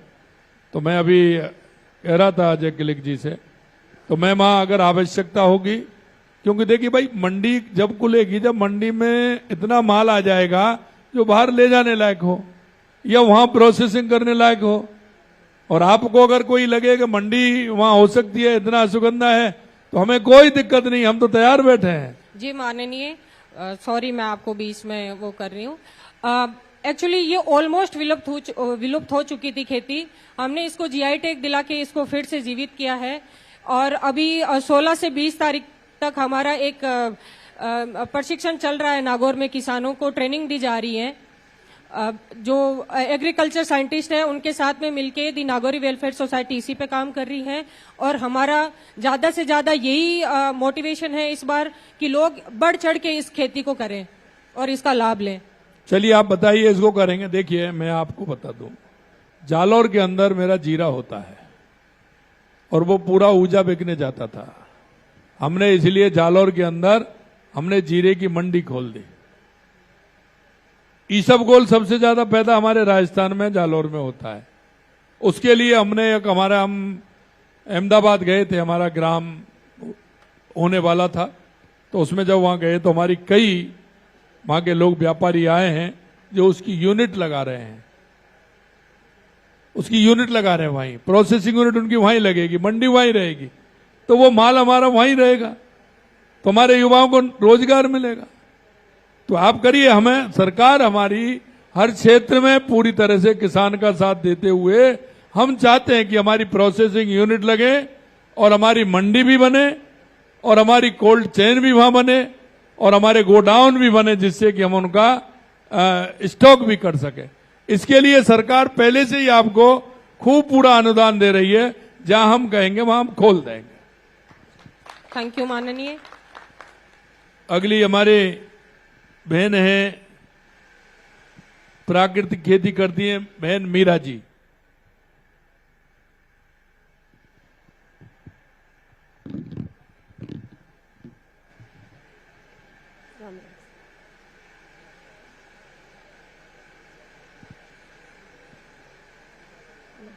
राम राम सा सभी को। माननीय राजस्थान सरकार मुख्यमंत्री जी, सम्मानित मंच और सभी आए हुए अधिकारीगण और हमारे नागौर कलेक्टर साहब और सभी किसान भाइयों और बहनों, सभी को मेरा सादर राम राम प्रणाम। और मैं नागौर जिले के डह तहसील के छोटे से गांव खंवर से बिलोंग करती हूं, और मैं पिछले 15 सालों से जैविक खेती कर रही हूं। और जैविक खेती की शुरुआत मेरे पति है हनुमान जी गारू, जो कि रिटायर्ड आ रही है, हाँ यहाँ बैठे, इन्होंने मेरे को मोटिवेट किया कि मैं तो सर्विस कर रहा हूँ, अपने पास खेती बाड़ी है पिताजी की दी हुई, तू जैविक खेती संभाल और जैविक खेती कर। उस टाइम हमारे घर में ही एक आधा पेशेंट कैंसर का आ गया था, इनके अंकल को हो गया था, तो हमने सबक ले लिया था कि हमें जहर मुक्त खेती करनी है, चाहे घाटा हो चाहे नफा हो। तो शुरू में हमें परेशानी बहुत आई थी, 3-4 साल तो हमें मतलब कोई नफा नहीं था, लेकिन अब हमारे बहुत अच्छी पैदावार हो रही है। और साथ में मैं देसी गौ पालन करती हूँ और गाय की नस्ल सुधार पे काम करती हूँ, जो कि मैंने अपने ये देसी नस्ल की गाय है जो बीकानेर से राठी ली थी, उसी नस्ल से मैंने थार पाकर और गिर गाय, सभी एक गाय से मैंने 6 गायें कर लिए। और मेरे पास 3 बछड़े भी है, जो कि राम, श्याम और अभी बलदाऊ भैया का 7 दिन पहले जन्म हुआ है। मैं अपने बछड़ों को बछड़ी से ज्यादा प्यार करती हूँ। और सभी मेरे आए हुए किसान भाई बहनों से मेरी यही रिक्वेस्ट है कि बछड़ों को बाहर मत निकालो, वो भी बछड़ी से भी उनको प्यार दो, वो भी हमें गोबर देंगे, गौमूत्र देंगे। जैविक खेती अगर करनी है तो मेरे किसान भाइयों और बहनों, गाय के बगैर संभव नहीं है। गाय है तो जैविक खेती है। जैविक खेती और गाय एक दूसरे के पूरक है। और मैं अपने खेत में कम से कम रोजगार 10 महिलाओं को रोजगार देती हूँ, जो कि मेरे घर पे आती है और रोज के रोज उनको पेमेंट करती हूँ। लोग कई तो हंसते ही है कि हनुमान जी गारू साहब के यहाँ नरेगा चल रही है, कोई कुछ ही कहते हैं, हमारी मजाक भी बहुत उड़ाते हैं। लेकिन अब धीरे धीरे सबको पता चल गया है कि ये क्या कर रहे हैं। अब हमें मतलब हर जगह जाते हैं, बुलाते हैं, तो फिर अब सबको पता चल गया है कि ये काम तो अच्छा कर रहे हैं। और मेरे गेहूं हैं जो 7,000 रुपए पर क्विंटल मेरे मतलब एडवांस में बुकिंग रहती है, तो मार्केट हमें खुद नहीं तैयार करना पड़ता है। हमारे नागौर में कोई मंडी नहीं है जैविक की। जैविक हम वहां ले जाएंगे तो सर, मैं एक बार मीटिंग में आपसे मिली थी ना, मैंने डिमांड रखी थी कि हमारे जैविक हम पैदा तो कर देते हैं लेकिन बेचे कहाँ, बेचने का प्लेटफॉर्म नहीं है। तो आपने बात को सुना था कि हम इसको गौर करेंगे। तो धन्यवाद है कि हमारे मतलब हम जीरा है, सौंफ है, दाना मेथी है और धनिया है, ये सब मसाला खेती रबी में हमारे होती है। और अभी हम जैसे कि कपास लगाते हैं और यही बाजरा और ये जवार ये लगाते हैं, तो इसमें भी हमारे अच्छी पैदावार हो जाती है। और पानी की बचत के लिए मैंने अपने फार्म हाउस से बूंद बूंद इरिगेशन लगा रखा है। और केंद्र की सरकार से मेरे को 75% सब्सिडी मिली थी, वो भी मैं माननीय नरेंद्र मोदी जी का बहुत बहुत धन्यवाद ज्ञापित करना चाहूंगी। और तो मैं हर सुविधा मेरे को नहीं मिलती क्योंकि मेरे पति सर्विस में है, तो उस क्राइटेरिया में मैं कम ही आती हूँ सर, इसलिए मैं किसान सम्मान निधि में भी हाथ खड़ा नहीं किया, मैं नहीं लेती।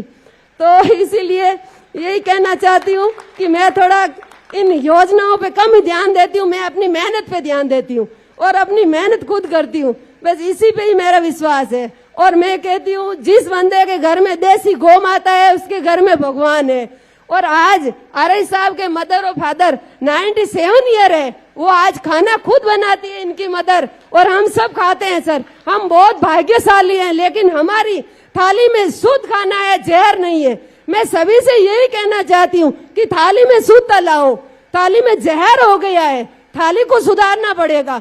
आज पहले 40-50 साल पहले एक टाइम था, उस समय जरूरत थी जहर की, क्योंकि हमें बाहर से अनाज मंगाना पड़ता था, उस समय जरूरत थी। लेकिन अब हमने क्वांटिटी इतनी पैदा कर ली और क्वालिटी का कचरा कर लिया, तो हमें अब हमारी क्वालिटी किसानों को सुधारनी पड़ेगी।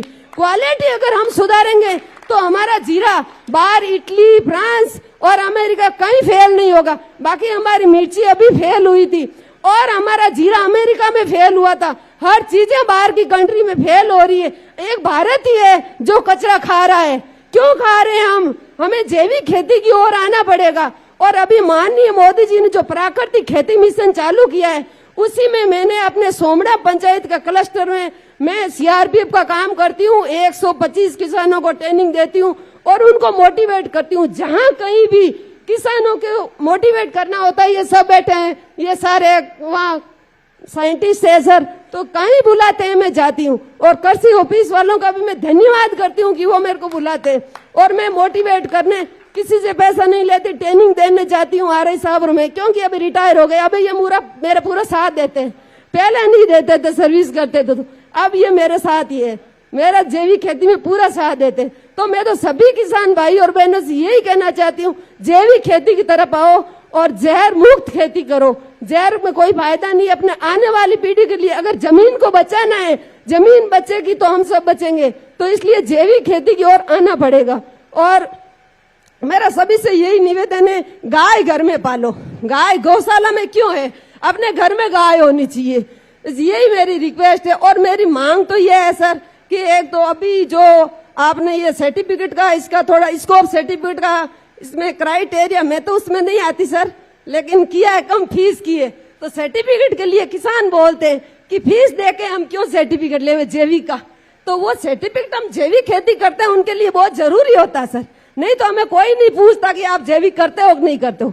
हमारा प्रोडक्ट कहीं बाहर जाता है तो कोई नहीं पूछता है कि आपके पास जैविक का क्या प्रूफ है, तो उस प्रूफ के लिए वो हमें 4,000 रुपए की सालाना फीस भरनी पड़ती। तो तो उसमें थोड़ा सब्सिडी का कुछ होना चाहिए। और एक और ये है कि भी लेब होनी चाहिए। हम जो भी हमारा जीरा है सौंप है, अभी जैसे कि मैंने अभी वहाँ ऊंचा में उधर करवाया लेब टेस्टिंग, तो 8-8 हजार लगते हैं सर। मैं जयपुर गई थी और कृषि पंत भवन भी जाती हूँ, मैं हर जगह जाती हूँ सर। साहब चाहे मेरे साथ चले नहीं चले, मैं अकेली चली जाती हूँ। ये तो मना करते हैं, क्यों फालतू में परेशान होती है। मैंने कहा नहीं, अगर करना है तो देखो हर जगह मतलब हर जानकारी रखनी पड़ेगी। तो मतलब लेब अपने है, दुर्गापुरा में लेब है, लेकिन वहाँ इंस्ट्रूमेंट नहीं है सर। मैं सब जाके आई हूँ, बोला गेहूं की कर सकते हैं, वो भी 2500 रुपए लेंगे। तो क्यों सर किसान की एक लेब टेस्टिंग के 2500 रुपए क्यों लगने? उसकी भी सब्सिडी होनी चाहिए और उसमें भी कुछ प्रावधान होना चाहिए। और तभी किसानों को कोई पूछेगा कि भैया आपका मतलब ये जैविक प्रोडक्ट है। ऐसे तो हमें प्रूफ उसको जीरा जेर वाला ही वैसा ही दिखेगा, बिना जेर वाला ही वैसा ही दिखेगा। अगर सर्टिफिकेट है तो हमारे पास प्रूफ है ये हमारा है, और सर्टिफिकेट बाकायदा विजिट करने आते हैं तो हम तो बोलते हैं हम सही है तो हमें सर्टिफिकेट दो, वरना हमें सर्टिफिकेट की कोई जरूरत नहीं है। तो इसलिए मैं तो शहर में बैठने वाले सभी मेरी भाइयों और बहनों से भी यही निवेदन करना चाहूंगी, कोई मेरे को सुन रहा है तो, कि ब्रांडेड कपड़े और लग्जरी गाड़ियों के पीछे मत भागो। थाली में सूता लाओ, थाली में जहर हो गया है, क्यों मेडिकल के पैसे खराब कर रहे हो? और क्यों डॉक्टरों के फैमिली डॉक्टर का ट्रेंड चल रहा है? अरे भाई फैमिली डॉक्टर नहीं, फैमिली किसान से दोस्ती करो, ताकि वो जैविक किसान से दोस्ती करोगे तो वो आपको अच्छे शुद्ध थाली खिलाएगा और अच्छा प्रोडक्ट देगा आपको। तो इसलिए समय की सीमाओं को ध्यान में रखते हुए, बोलने को तो मेरे पास मैं 2 घंटा ही बोल सकती हूँ, लेकिन समय की सीमाओं को ध्यान में रखते हुए सर आपका बहुत बहुत धन्यवाद। कभी से मेरी मतलब ये इच्छा थी कि मैं आपसे मिलूं और बात करूं, तो वो आज भगवान ने मेरी पूरी कर दी। धन्यवाद सबको। जय जवान जय किसान, बोलिए तेजाजी महाराज की जय। बहुत बहुत धन्यवाद। वैसे तो जैसा नाम है वैसा ही काम है। मेरा नाम है बहुत अच्छा। देखिए आप देख सकते हैं एक बहन का कितना जोश और काम करने की कितनी तमन्ना। मित्रों, कोई काम छोटा बड़ा नहीं होता है। छोटा बड़ा अगर होता है तो उसकी लगन होती है। अगर लगन लग जाती है तो काम अपने आप सफल हो जाता है। ये मेरी बहन की लगन है कि उन्होंने किस तरह से काम किया है, और ये बात वास्तविकता है, क्योंकि जब जीरा यहां होता ही नहीं है तो हमारी टेस्टिंग मशीन कहां से आता ही नहीं है, क्योंकि हमारे जालौर में जीरा पैदा होता है और वो ऊजा जाता है। हमने मंडी वहां भी कहा है, और हम चाहते हैं कि कोई भी टेस्टिंग होगी, निश्चित रूप से आपने कहा है हमारे पास सभी की व्यवस्था रहेगी। मैंने कहा है नोट करने के लिए, ये नोट करिए। जो भी फसल होगी और हमारे यहाँ आएंगे निश्चित रूप से उसकी टेस्टिंग करके देंगे। आपका सुझाव आया है, उस सुझाव को भी आगे हम बढ़ाने का काम करेंगे। आपको बहुत बहुत धन्यवाद, आपने जिस तरह से बताया है। अब मैं यही कहना चाहता हूं, मैं कहीं से लेकर के नहीं आया, मैं ये आपके ही यहाँ के किसान हैं, ये आपको ही बता रहे हैं। कई लोग तो ऐसे होंगे जो किसान तो हैं लेकिन वो खेत की तरफ गए नहीं, कई सालों से खेत की तरफ नहीं गए, उन्होंने किसानियत का महत्व नहीं है। अरे भाइयों, ये हमारे बुजुर्गों की दी हुई पूंजी है। उन्होंने पता नहीं कैसे कैसे इस जमीन को रखा है, कैसे कैसे आने वाली पीढ़ी को उन्होंने सुरक्षित रखा है। हम आने वाली पीढ़ी को भी इस जमीन को सुरक्षित दे करके कैसे जाएं, ये भी हमारे मन में विचार आना चाहिए। क्या उन्होंने आप जो है आज स्थिति तो ठीक है, क्या ऐसी थी? उन्होंने किस तरह से जमीन को रखा कि आने वाली पीढ़ी के लिए हम दे करके जाएंगे, किसी तरह से खराब नहीं होने दिया। आज हम देख रहे हैं पहले 5 किलो डालेंगे, ढाई, फिर 10 किलो, 15 किलो, 20 किलो, 25 किलो, 30 किलो, हर साल बढ़ते जाएंगे। खेत की उर्वरा कम होती जाएगी।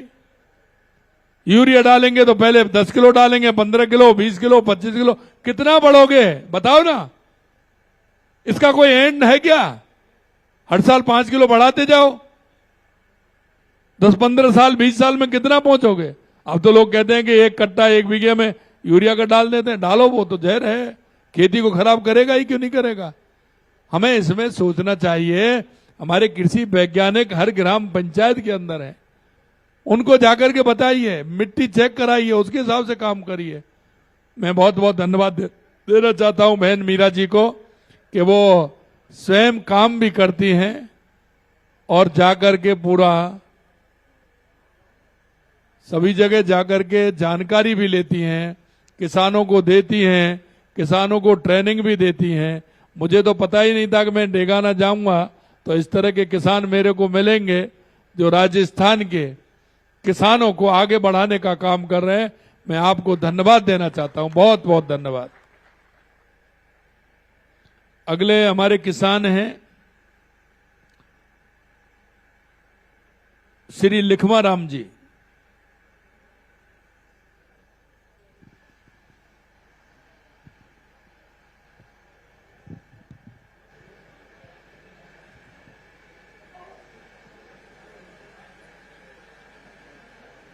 माननीय श्री राजस्थान सरकार के मुख्यमंत्री साहब को मेरा नमस्कार और मंचाधीन सभी को मेरा राम राम सा। आज मेरे को एक मौका मिला है, मेरे जैसे छोटे किसान को, बड़े बड़े किसान तो बहुत आते हैं सर, मेरे पास में 1.02 हेक्टेयर जमीन है और उसमें मैं जब से कोरोना काल से पहले मैं एक कपड़े के दुकान पे काम कर रहा था, तो कोरोना में वो दुकानें कभी बंद कभी चालू कभी बंद, वो घाटे का सौदा बन गया। तो फिर मैंने खेती की ओर अग्रसित हुआ। उसमें सर मैं अभी 2000 पौधे फलदार जैसे लकड़ी वाले ये सारे पौधे लगा रखे हैं और मेरे पास पानी का कोई इंतजाम नहीं था, नहीं मेरे पास में ट्यूबवेल थी और पड़ोसी से भी नहीं ले सकता था। क्यों? पौधे के लिए पड़ोसी पानी नहीं देता है। तो फिर मैंने कृषि विभाग से संपर्क करके मैंने फार्म पॉन्ड के लिए अप्लाई किया, तो कृषि विभाग ने मेरे को फार्म पॉन्ड दिया और आज मैं फार्म पॉन्ड की सहायता से 2000 पौधे को सिंचित करता हूं और उनसे मैं, जैसे अमरूद है, हमारे पश्चिमी राजस्थान क्यों सर ब्लॉक से आता हूं सर मैं, टांकला गांव से, तो वहां से मैंने ताइवान पिंक अमरूद, अभी मैंने पिछली बार 20 क्विंटल अमरूद बेचे से और मेरा अमरूद एकदम ऑर्गेनिक है सर, प्योर देसी है। और जो व्यक्ति एक बार मेरे बगीचे में आके अमरूद ग्रहण कर लेता है उसको तो आज जिंदगी याद रहता है सर। पिछली बार जब सर चीफ सेक्रेटरी सर आए तो जोधपुर से आते वक्त हमारे बगीचे में रुके, वो आधे घंटे के लिए आए थे, उन्होंने करीब 3.5 घंटे तक मेरे को समय दिया सर, उसको बहुत बहुत धन्यवाद है सर। जब तक मेरे से जो क्वेश्चन किया था मेरे को उसको संतुष्टिपूर्वक जो क्वेश्चन का उत्तर नहीं मिला तब तक उन्होंने नहीं छोड़ा कि आपने ये पहले कैसे सोच लिया था, तो 6 साल पहले, क्यों आगे आने वाला भविष्य में ऐसे होगा। अब मैं उसके साथ साथ सर अश्वगंधा की खेती करता हूँ। जैसे अभी पारू जी ने बोला था कितने किसान है, तो अभी सर मैं 35-40 किसान तो अभी ट्रेनिंग कर रहे हैं और हम जब मंडी उपलब्ध हो जाती है तो हम, आप जितने चाहोगे, हम मूंग, जैसे मूंग भी उत्पादन करते हैं वैसे इस अश्वगंधा को भी मैं नहीं छोड़ेंगे सर। हम किसान हैं और किसान जिस चीज के लारे पड़ जाता है उसको आप चाहोगे वहां पहुंचा देंगे सर। चलिए, बहुत अच्छा, आप करिए इसको और किसानों को आगे बढ़ाइए। करिए होगा तो निश्चित रूप से हमने आपसे कहा है उस मंडी में हम अश्वगंधा के लिए अलग से सेट बनवा देंगे। जो वहाँ मंडी उसकी होगी, व्यापारियों को कुछ को हम हमारे अधिकारियों से कहेंगे कहाँ से व्यापारी आ सकते हैं। जैसे आपने बताया इंदौर में है, उज्जैन में है, जहाँ भी कहीं है, और कुछ व्यापारी आप भी तलाशेंगे तो व्यापारी भी वहाँ हो जाएंगे, तो बहुत बड़ा काम हमारा हो जाएगा। हम चाहते हैं कि नागौर में जिस तरह से मूंग है, यहाँ की मेथी है, अश्वगंधा भी यहाँ की एक जीआई टैग मिला है, इसकी भी खेती भरपूर हो और किसानों को लाभ मिले। एक सर हम आपसे विनती करते हैं, जो गुणवत्ता युक्त मशीनरी है, गुणवत्ता किसी भी प्रोसेस की गुणवत्ता जांच करने के लिए हमें बहुत दिक्कत होती है सर। हम मीरांजी भी कर रहे हैं, हम मीरांजी के साथ हैं, पारू जी है, हम बहुत किसान हैं ऐसे जो जैविक करते हैं सर। हम बाजार में जाते हैं तो हमारा वहाँ कोई वैल्यू नहीं होता सर। और आपको एक धन्यवाद देना चाहता हूँ सर, मेरा जी ध्यान नहीं दिया उस पर, मैं उसको देखा, जो आपने फीस जैविक प्रमाणीकरण की फीस है वो 3700 रुपये से घटाकर आपने 500 रुपये की, इसके लिए आपको बहुत बहुत धन्यवाद है सर। उससे हम जैसे छोटे किसानों को बहुत फायदा होगा सर, उसमें प्रमाणीकरण के लिए। चलिए बहुत बहुत धन्यवाद, बहुत बहुत धन्यवाद। अगले हमारे किसान हैं जो फार्म बॉन्ड तारबंदी या फसल के लिए है, लक्ष्मण राम जी, मोडी कला, लक्ष्मण राम जी।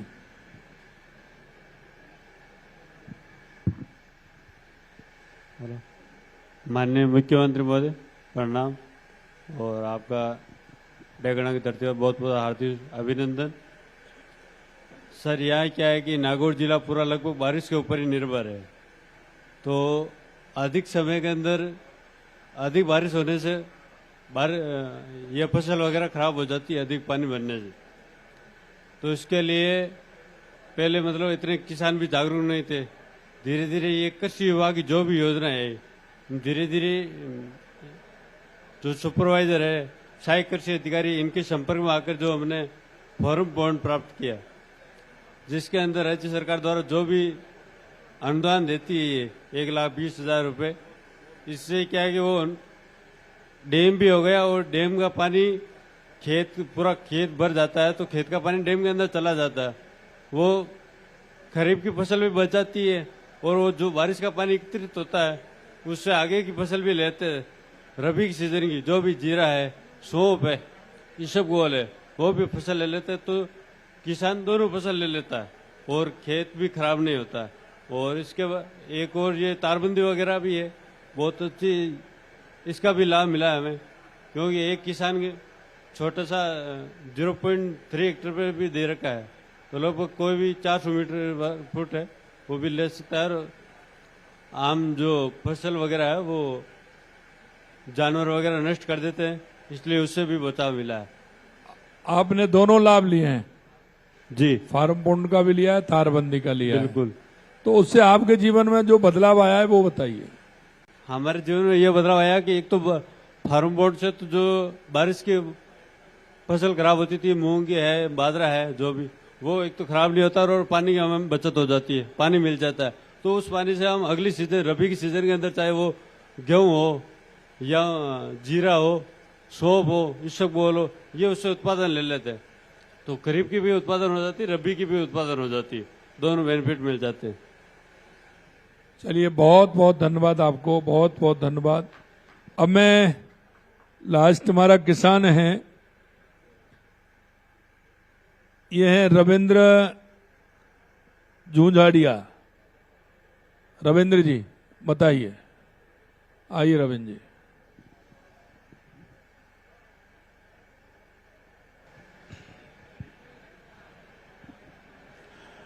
माननीय मुख्यमंत्री जी का डेगना की धरती पर स्वागत है, बहुत बहुत अभिनंदन आपका, पधारे हुए मेहमान सभी को। मेरा नाम रविंद्र जुंझाड़िया है, मैं जालसू नानक गांव का रहने वाला हूं, और मैंने अभी अभी खेती शुरू की है, मेरे को ज़्यादा समय नहीं हुआ, 4-5 साल हुए हैं, और मैंने पिछले साल फसल प्रदर्शिता में भाग लिया था, और उसके लिए मेरे को गवर्नमेंट से बीज मिला था, और वो था मूंग का बीज MH 1142, और उसकी पैदावार बहुत अच्छी हुई थी। पहले हम लोग ज़्यादातर देसी मूंग का बीज यूज करते थे, और अभी उसका वापस फसल होने के बाद में अभी 2026 के अंदर डेगना तहसील के अंदर करीब करीब यहाँ पे 5-7 ग्राम पंचायतों में उसका बीज का वितरण हुआ है। तो कुल मिला के हमारे बीज मूंग की फसल, बाजरे की फसल, जवार की फसल और गवार की फसल और मूंगफली की, ये अच्छी फसलें होती है। लेकिन हमारा डेगाना क्षेत्र है, उसके अंदर हमेशा किसानों की एक ही बात रहती कि एक बारिश अच्छी हो जाती तो फसल हमारी अच्छी हो जाती।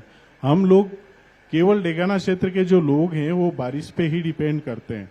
तो मेरी माननीय मुख्यमंत्री जी से ये अनुरोध है कि राजस्थान के अंदर जैसलमेर, बीकानेर सभी जगह नहरें आ गई है, पानी आ गया है सिंचाई का।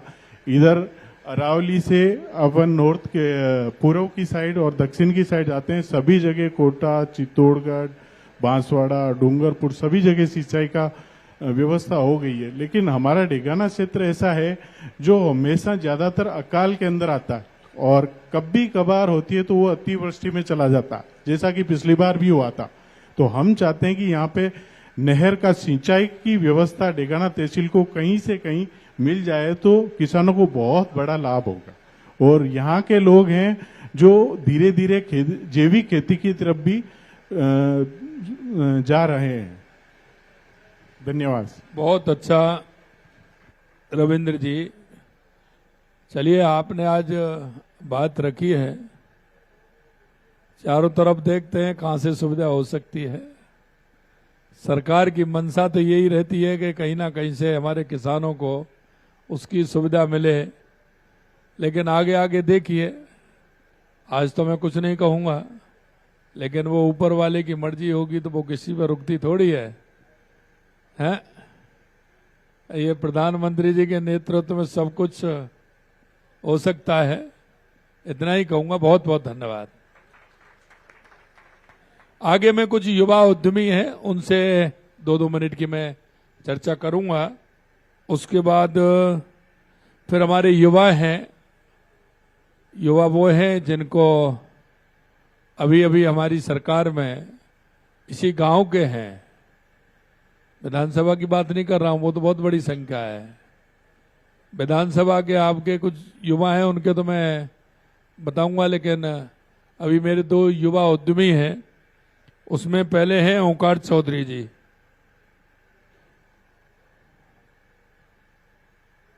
तो अपनी बात कहेंगे ओंकार चौधरी जी। उसके बाद लक्ष्मीकांत कड़वा जी हैं, विश्वकर्मा योजना के माध्यम से उन्होंने युवा उद्यमी हैं।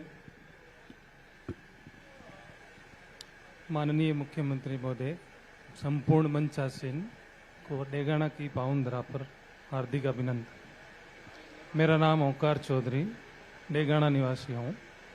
मैंने प्रधानमंत्री पीएमजीपी योजना से 25 लाख के अपने फर्नीचर इंडस्ट्री के लिए योजना का लाभ लिया था। उसमें मुझे बतौर अनुदान 9.25 लाख रुपए का सब्सिडी भी प्राप्त हुई। उस धनराशि से जो मैंने पीएमजीपी से ली थी, मैंने डेगाना शहर के पास में हैंडीक्राफ्ट का इंडस्ट्री डेवलप किया, जिसमें 2024 में मैंने ये योजना ली थी आपकी सरकार से। आज मेरे पास 40 लोग वर्क करते हैं और जब मैंने शुरू किया था तो मेरे फर्स्ट ईयर का जो एनुअल टर्नओवर था वो था 35 लाख। 3 लोगों से शुरू किया था। नागौर डिस्ट्रिक्ट में कहीं भी हैंडीक्राफ्ट का कोई भी यूनिट नहीं था।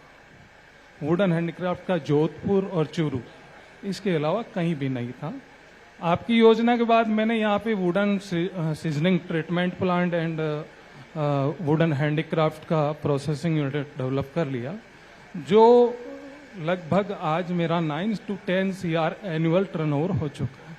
यहाँ से डेगाना से ऑल इंडिया प्रत्येक स्टेट में मेरा वाया ऑनलाइन अमेजोन के थ्रू फर्नीचर पूरे इंडिया में मैं सप्लाई करता हूँ। ठीक है, आगे बहुत अच्छा। मैंने 5 साल पहले जब शुरू किया था तो यहाँ पे मेरी इंडस्ट्री को लेके कोई भी रुझान नहीं था। काफ़ी सारी प्रॉब्लम्स आई थी, लेबर्स को लेके भी आई थी, मशीनरी को लेके भी आई थी, मैंने मैनुअल मशीनरी से अपने बिजनेस को शुरू किया था। उस दिन कोई स्कीम्स का भी मुझे मालूम नहीं था। जैसे जैसे बाद में मेरे को पता चला, मैं जोधपुर इंडस्ट्री के अंदर चूरू इंडस्ट्री में गया था। हमारे यहाँ एक चुनाव हुए थे, उस टाइम के विश्नोई जी आए थे, तो उन्होंने मुझे सलाह दिया था कि एक बार तुम जोधपुर इंडस्ट्री के अंदर। फिर उसके बाद मैंने आपकी योजना का जो लाभ लेके ऑटोमेटिक मशीनों का प्लांट सेटअप किया। उसके बाद मेरा टर्नओवर आज 9 to 10 CR आपकी सरकार के और आपकी उद्योग विभाग की योजना से मैं इस लेवल तक आज किया। एक बार जोरदार ताली बजाइए हमारे युवा व्यवसायी के लिए। अब आप देख सकते हैं, लोग सोचते हैं मैं कहीं और से नहीं लाया, ये आपके यहीं के लोग हैं। सरकार से 25 लाख रुपए का लोन इन्होंने लिया, उसमें 9 लाख रुपए की सब्सिडी मिली और उन्होंने हैंडीक्राफ्ट का काम डाला और आज ईश्वर की दया से 9-10 करोड़ रुपए का इनका टर्नओवर हो गया। और कितने लोग काम करते हैं सर? 40 से 50 लोग मेरे आज 40 से 50 लोगों को रोजगार दे रहे हैं। बहुत बहुत धन्यवाद ओंकार जी, आपका बहुत बहुत धन्यवाद। हम चाहते हैं कि हमारे युवाओं को आगे आए, युवा उद्यमी बने। और देखिए, मैंने पहले भी कहा था कि पहली सीढ़ी चढ़ेंगे तो हमारी मंजिल हमें हाथ आ जाएगी, अगर हम पहली सीढ़ी पर नहीं चढ़ेंगे तो नहीं आएगी। आप हमारे युवाओं से क्या कहोगे ओंकार जी? एक हमारे युवाओं को, डेगाना के और हमारे नागौर के, हमारे राजस्थान के युवाओं से, आपकी बात पूरे राजस्थान में जा रही है। सर, मैं चाहता हूं, युवाओं को ये बोलना चाहता हूं कि जब मैं डेगाना में मैंने शुरू किया था इस इंडस्ट्री को, तो मेरे अलावा कोई भी नागौर डिस्ट्रिक्ट में इस इंडस्ट्री में नहीं था।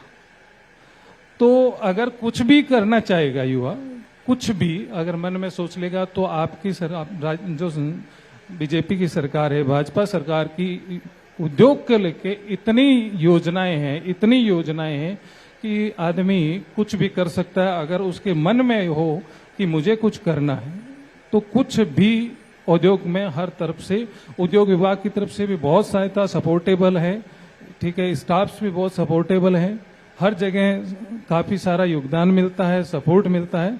मेरी आपसे लास्ट में एक विनती है सर, मेरे को देख के काफी लोगों ने यहाँ शुरू भी किया है, छोटा छोटा स्तर पे शुरू किया है।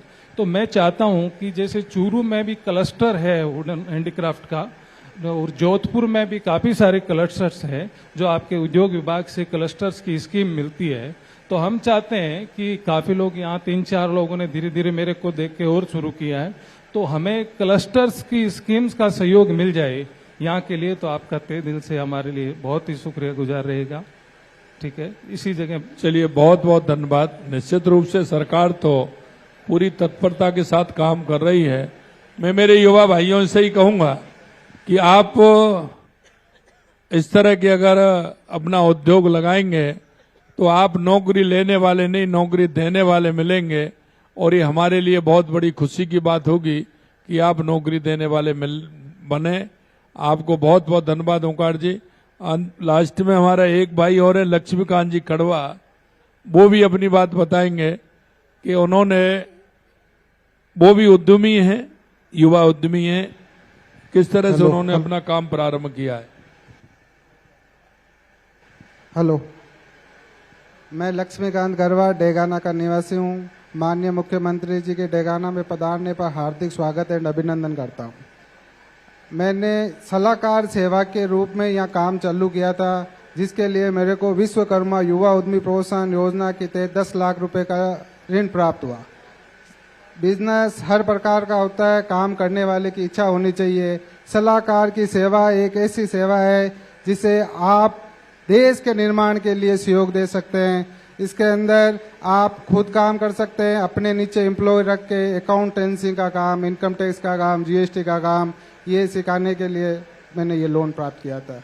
इसके लिए मैं सरकार का बहुत बहुत धन्यवाद, आभार व्यक्त करना चाहता हूँ। चलिए, बहुत बहुत धन्यवाद लक्ष्मीकांत जी। आपने कहा है कि आप कोई भी काम कर सकते हैं, कोई भी काम अछूता नहीं, लेकिन आपका इंटरेस्ट उसमें होना चाहिए। अब मैं सबसे पहले तो मैं आपको धन्यवाद देना चाहता हूं कि मुझे बड़ी खुशी है, अजय किलिक जी ने मेरे को बताया अभी कि यहाँ डेगाना विधानसभा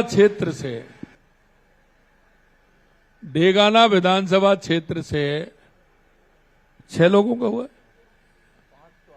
5 तो आरएस बने हैं और 1 आरपीएस बना है। 1 बच्ची आरपीएस बनी है और 5 आरएस बन गए हैं। ये अभी अभी बने हैं। और मैं आपको इस बात के लिए भी धन्यवाद देता हूं कि एक विधानसभा क्षेत्र से राजस्थान प्रशासनिक सेवा में 5-5 लोगों का चयन बहुत बड़ी बात होती है। अब इसे कहते हैं कि कौन कहता है कि हमारे नागौर का, हमारे राजस्थान का युवा टैलेंट नहीं है, हैं? गांव, गरीब, मजदूर, किसान, ये वो हैं जो युवा करना चाहता है, उसके मन में करने की इच्छा है। और माननीय प्रधानमंत्री जी के नेतृत्व में हम चाहते हैं कि हमारा इसी तरह से युवा काम करे। ये आए हैं कि भाई? अच्छा। एक जो अभी जिनको नियुक्ति पत्र मिला है, कुछ हमारे प्रथम श्रेणी के अध्यापक हैं सुशील डी टानी, द्वितीय श्रेणी के अध्यापक ललिता जी बेनीवाल, तृतीय श्रेणी के अध्यापक हैं मनसा राम जी, मनीष खटकर जी, रामचंद्र गोदारा जी, कैलाश गोदारा जी, खिया राम जी, पुलिस कांस्टेबल राकेश जी, शारीरिक शिक्षक राकेश खटकर जी, एक एयरफोर्स में कमल किशोर जांगड़ जी, और ये जो हमारे हैं होम्योपैथिक में डॉक्टर भी हैं, वेटनरी में डॉक्टर भी हैं, अभी एमबीबीएस भी हैं जिनको नौकरी मिली है। कुछ हमारे चतुर्थ श्रेणी के हमारे युवाओं को नियुक्ति मिली है, राहुल गोदारा, सरदार सिंह, गजेंद्र सिंह, योगेंद्र सिंह, जितेंद्र जुड़ाबा, चंद्रमान सिंह, रिक्सपाल चौकीदार, दीपक चौधरी। ये मैं आपको इसलिए बता रहा हूं कि आज यहाँ 8, 13, 14, 15, 16, 17, 18, 19, 20, 21 और 21 और 6, 27 लोगों को, ये तो यहीं के हैं, लेकिन वो तो 5 डेगाना के हैं, 6 लोग तो, लेकिन इस गांव के लोगों को नौकरी मिली है। मैं उन सभी को बहुत बहुत बधाई और शुभकामनाएं देता हूं। मित्रों, आपने पिछली सरकार के हालत देखे होंगे कि उनकी क्या हालत थी, उन्होंने किस तरह से किया। पेपर लीक हो रहे थे, युवाओं को भरोसा नहीं था। ऐसे युवा आए हैं, मैं उनसे अभी उधर मिलूंगा। मैं जो युवा का चयन हुआ है उनको भी मैं धन्यवाद देता हूं और आप सभी को भी मैं धन्यवाद देता हूं, क्योंकि आज इसमें किसान की बात भी हुई है, अब इसमें पशुपालकों की बात भी हुई है, इसमें उद्यमियों की भी बात हुई है, इसमें हमारे जो चयन हुए हैं युवा उनकी भी बात हुई है। मेरे मित्रों, मैं यही आपको विश्वास दिलाना चाहता हूं कि लगातार हमारी सरकार आपके लिए काम कर रही है। मेरा लास्ट में आपसे इतना ही है कि हमारी सरकार, या केंद्र हो या राज्य हो, उस सरकार की योजनाओं का लाभ हमें हमारे किसान तक, हमारे मजदूर तक, हमारे बेरोजगार युवा तक पहुंचना चाहिए। क्योंकि एक युवा के मन में एक तड़प होती है, क्योंकि घर वाले भी जब पढ़ाई लिखाई कर लेता है, अगर उसको रोजगार नहीं लगता है तो घर वाले भी कहते हैं इसको रोजगार लगना चाहिए। आप सबको माता पिता हैं, वो तो परेशान होते ही हैं, लेकिन आज के युवा को भी आने वाले समय में माता पिता बनना ही है। ये हर माता पिता की कहानी होती है। मित्रों, युवा जब हमारा रोजगार से सृजन होता है, चाहे स्वयं का रोजगार मिले या सरकारी नौकरी मिले, प्राइवेट नौकरी मिले, चाहे अपना धंधा करे, तो माता पिता के मन में एक विश्वास पैदा होता है। और नहीं, माता पिता को हमेशा चिंता रहती है, मेरा बेटा मेरी बेटी को क्या करना चाहिए। मैं आपसे यही कहूंगा, हम हमारे माता पिता की सेवा जरूर करें, हमारे बुजुर्गों की सेवा करें, क्योंकि वो आपके लिए सब कुछ देते हैं, वो आपके लिए जीवन भर परेशान रहते हैं।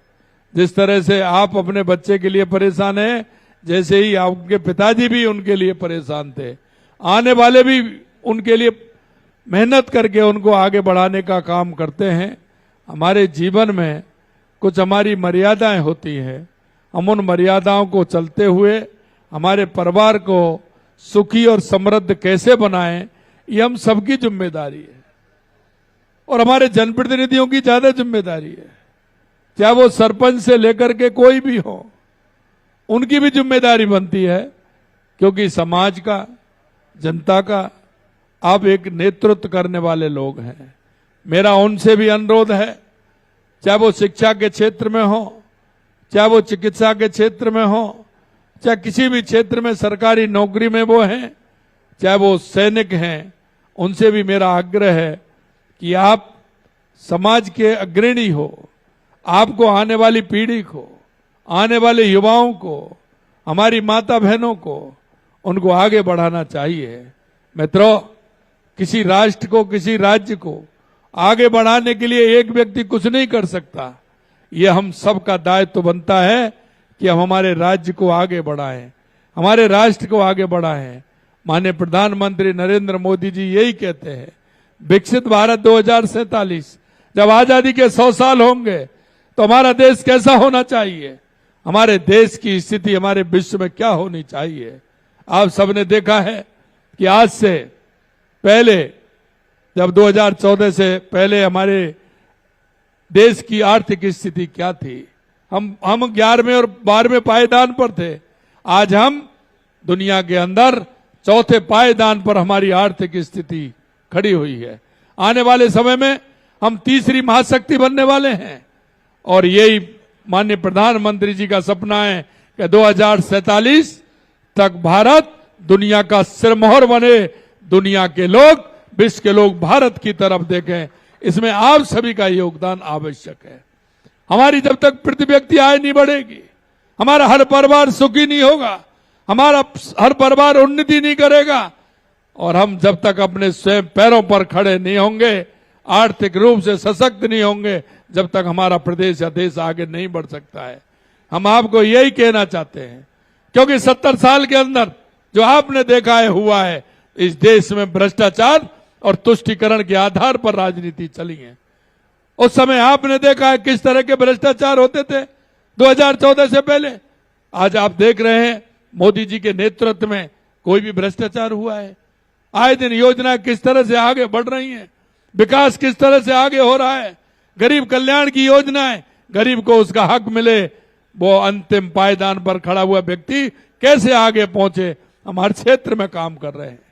मित्रों, राज्य के विकास के योगदान, राज्य में विकास का योगदान, चाहे राष्ट्र में विकास का योगदान हर व्यक्ति का होता है, हर किसान का होता है, मजदूर का होता है, व्यापारी का होता है, उद्योगपति का होता है, हमारी महिला का होता है, हमारे युवा का होता है, हमारे बुजुर्ग का होता है, हमारे हर अधिकारी का होता है, हर कर्मचारी का होता है। कोई भी व्यक्ति ऐसा नहीं है, चाहे वो अपना स्वयं का काम करे, उसका राष्ट्र में सबका योगदान होता है, राष्ट्र के विकास में। आप सभी से यही विनती करना चाहता हूं, इस ग्राम चौपाल के माध्यम से हमें हमारे गांव को आगे बढ़ाना है, हमारे विधानसभा को आगे बढ़ाना है, हमारे जिले को आगे बढ़ाना है, हमारे प्रदेश को आगे बढ़ाना है, हमारे देश को आगे बढ़ाना है।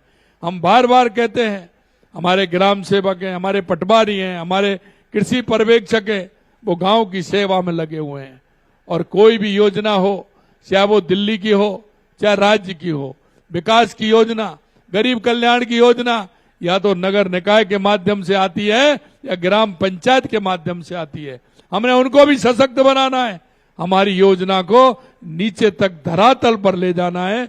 ऐसी मैं आप सभी से उम्मीद करता हूं। आप सभी बहुत बड़ी संख्या में, क्योंकि 6:30 बजे से आप सभी लोग यहाँ आए, 10:30 बजने वाले हैं। आप सभी को मैं दिल की गहराइयों से बहुत बहुत धन्यवाद और साधुवाद देना चाहता हूं कि आपने पूरा समय निकाल करके इस रात्रि चौपाल में आए।